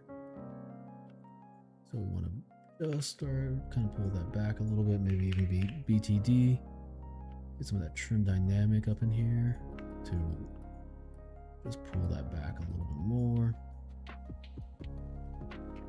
5 for my, yeah, this is one that I haven't busted out yet because we haven't been that detailed, but now we're getting to the point of getting that detail in. But I have my 5 set to the standard brush, and I think the standard brush is fantastic for really building up that volume in these forms.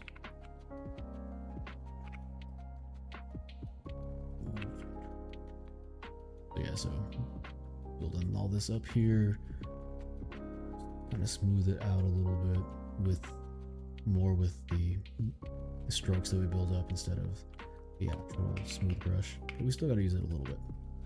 We can define this separation of the forms right here. This is the traps going into the base of the head. This area right here has skin and stuff, so even though it's where the muscle meets the skull, we can actually start putting in all that actual volume of the skin and such. Let me bring that up a little bit. Let me see. Pull the skull out. I think it goes a little too far down. Right there, yeah.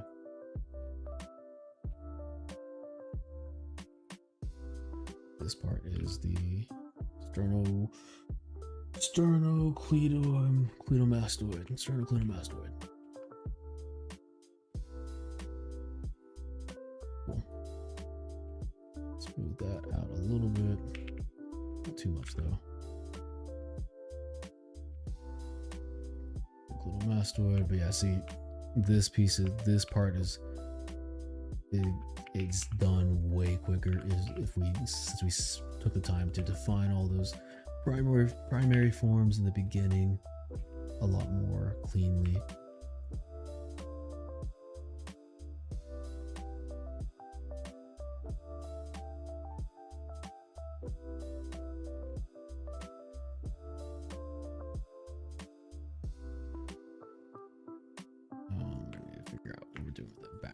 There. This part also excited to do because this is a very big area that needs to be a lot more subtle. Do this and those little back areas there.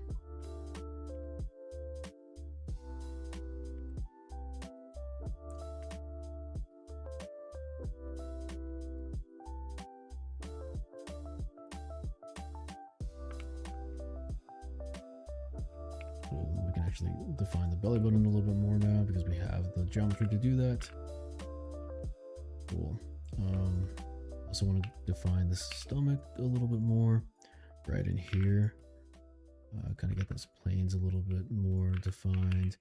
This area needs to be almost less defined.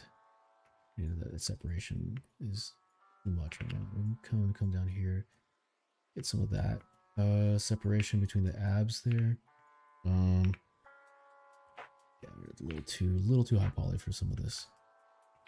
It just gets a little bumpy, which is okay. We stay clean about it, but we may not stay clean about it.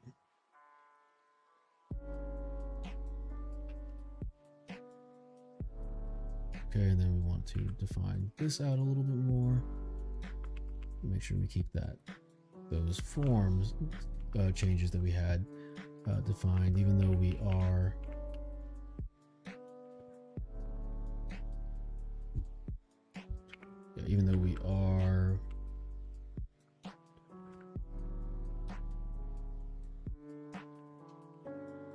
we did merge everything together. We don't want to lose any of those primary form flows, so we still want that curve in the body. We don't want to lose that. We still kind of want this separation right here. It's still a very important piece, even though we are smoothing things out. It still is something that makes a difference. We still can carve out this a bit more. So we have that separation between where the iliac crest is, which is right here.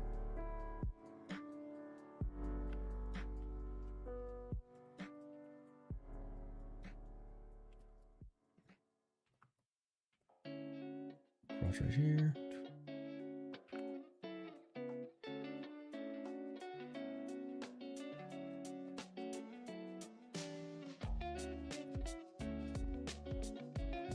So something like that. And then we can kind of bring we can bring this. Some of those ribs in here. And we can bring that. We turn down the standard brush a little bit. And just bring that in a little bit more. It's very defined right now. I don't want to get too. This is where it's also good to, if we were working on Z remesher, we could use subdivision levels, and we could jump around on the subdivision level a lot more, which is nicer for making things clean without just working on the high levels and having to smooth everything down so much.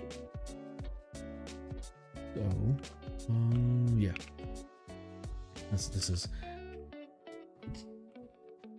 might be worth looking into. Maybe Z remeshing at this point now that everything's dynameshed and merged up, but we will push it just for now because this is still more of a sketch than anything. We do kind of want to define. I do like that when you do it this method, that there is a better defined separation of these forms, because there would be a pretty defined crease causing or here that would cause a darker ambient occlusion sort of area. So I do like that having this defines that a little bit better and still connects up here. We can enhance that a little bit more, exaggerate that a little more. I think that looks pretty good. Cool. And then you can bring some of that back here. Just get some of that. Nope, not damn standard. Just lightly clay brush this to add some of that skin. We are not gonna push that any further so we don't get age gated or anything like that.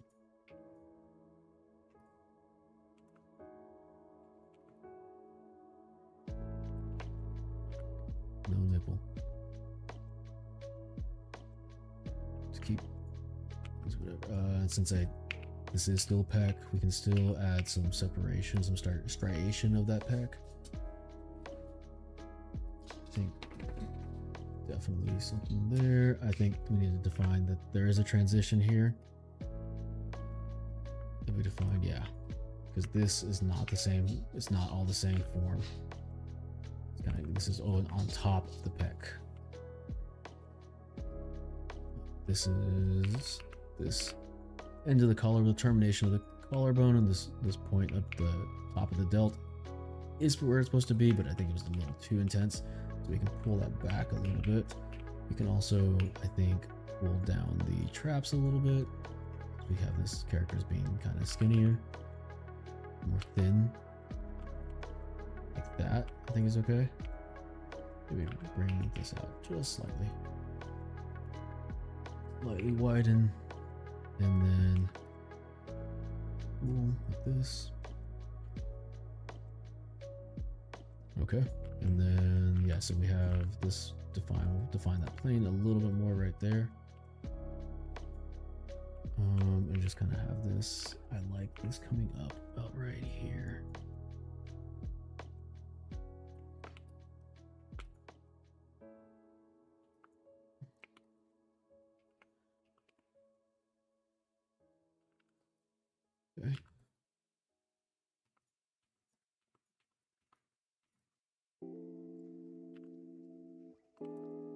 Okay. Okay, have that looking okay here. We have this other one that kind of branches off from this one.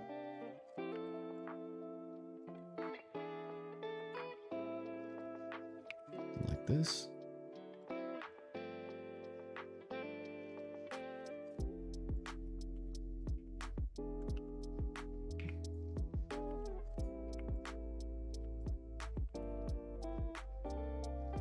Okay, and then so we'll define this right here.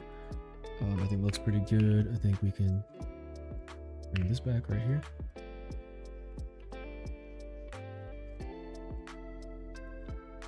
Define this out a little bit more. Carve away at that collarbone a little bit more. Okay, cool. I don't hate that.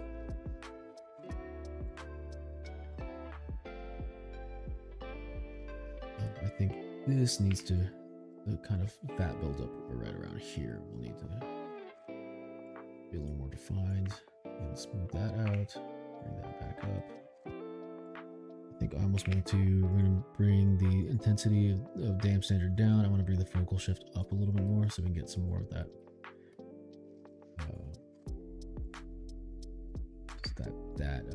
Volume buildup.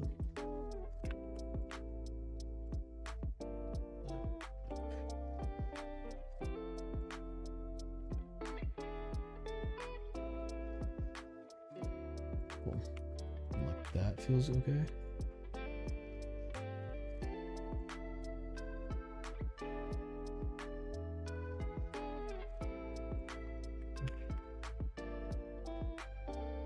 Like that. Cool. Okay, now we're gonna figure out this face. I'll give it a quick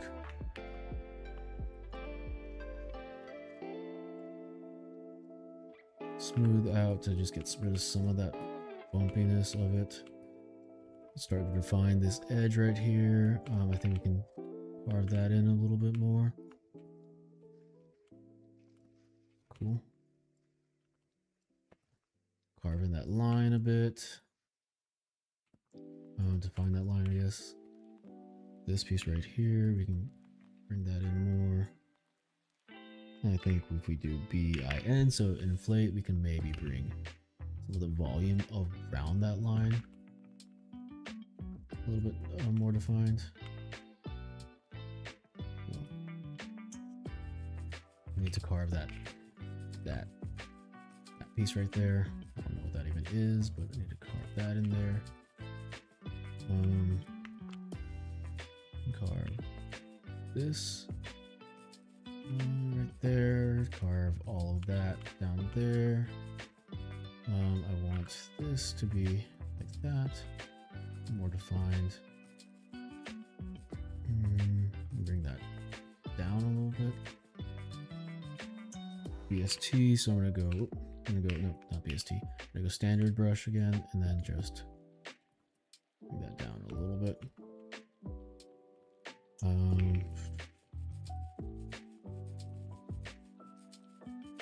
think that's good there. Define this a little bit more. That define more, and I think the head is getting too, very much too low res to actually be workable. So I'm gonna go ahead and not push it too much because we would need more resolution, but I think we're gonna have to go ahead and Dynamesh, or not Dynamesh, Z-remesh, and then reproject the details to get to a cleaner form at this point. I probably could have done this earlier. This was slower because I think we were streaming, so just kind of getting used to talking, things like that on the stream for a long period of time while sculpting still. But I think we could have.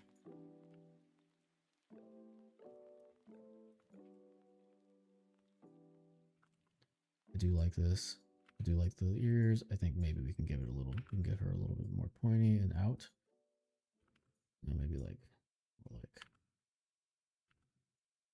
I think ears are really good. Yeah, I think that's something like that maybe. Yeah, something like that. I kind of like that. Okay, and then define that. There's a temporal plane, temporal plane.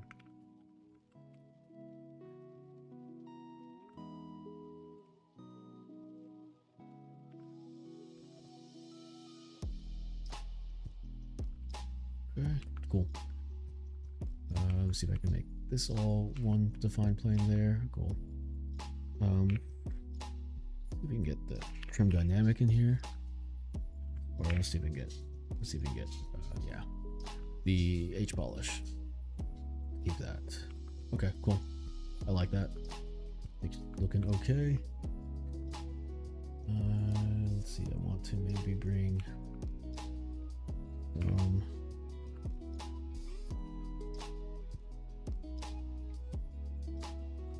Yeah, something like that. Maybe loosely, yes, define that there.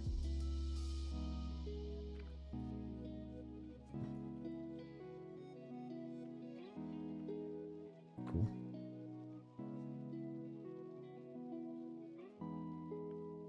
Cool, yeah. All right, loosely define that there.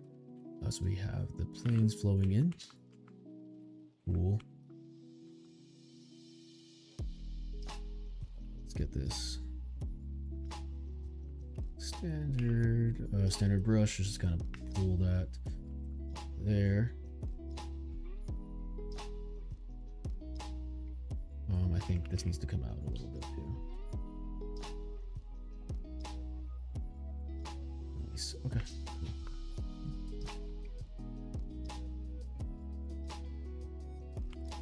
Okay, cool.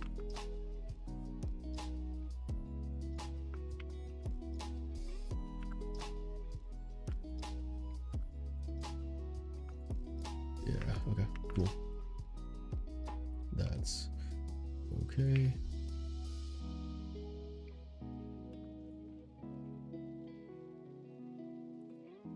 Okay, let's do BPA. Get some rough. Yeah, BPA. Oh, well, I gotta do it. Regular one first. RGB, color, fill object. Oh, I need to put that on my hotkey too. Object, cool. We had my camera. Take this. Yeah, I'm okay with that for now, actually. Go ahead and just throw some color on this.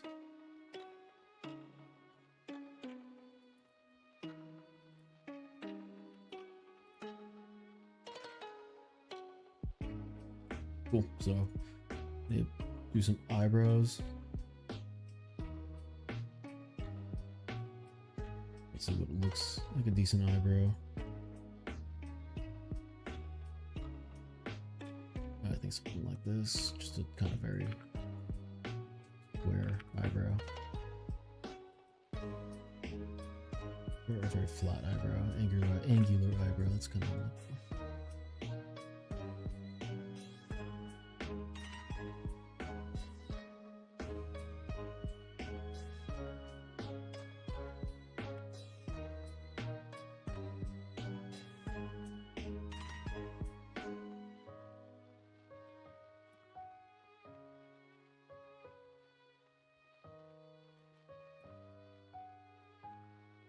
Okay, so something like that. BPA.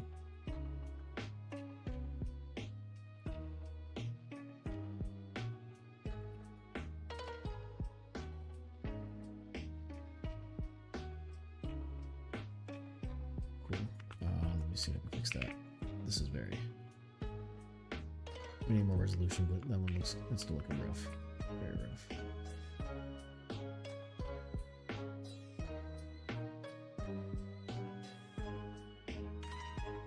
Okay. BPA. Okay, cool. And let's do. I can probably bring that down lower. I realized with that though.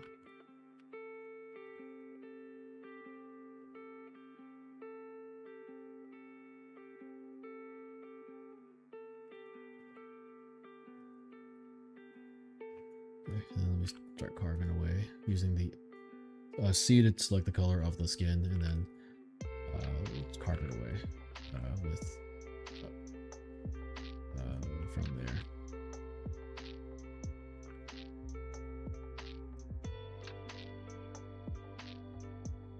So usually if I can grab this, you can like to fade it a little bit more in here. So I'm gonna put some back so I can just kind of fade like that. And then fade a little on the side. Not with that, but let's take this. See if we can add that to the eyelashes. Get some more.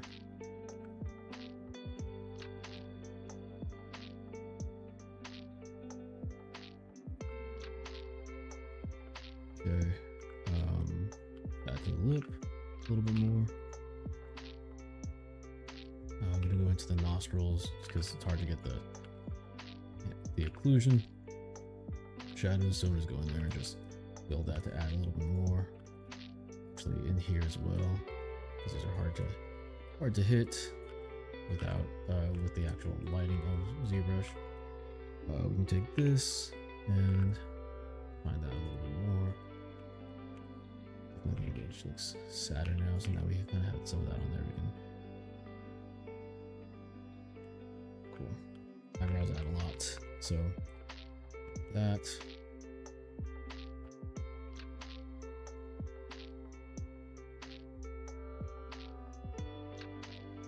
Let's see. Take this maybe. I feel like it's looking a little bit too small there. Yeah. Bring you down a little bit. Yeah, I like that with the longer nose instead. BP A.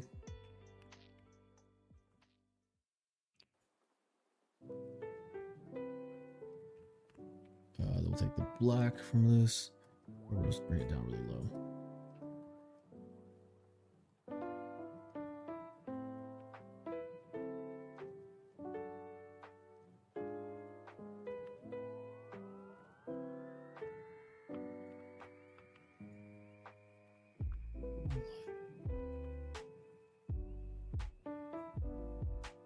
Okay, cool.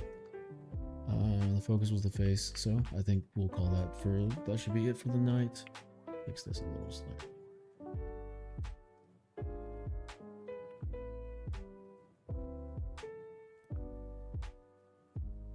Yeah, I think this should be it for the night. Getting the focus on the face. I think that looks good enough for now. I'll maybe continue this one later. Stylized character, but yeah, I'm okay with this for right now.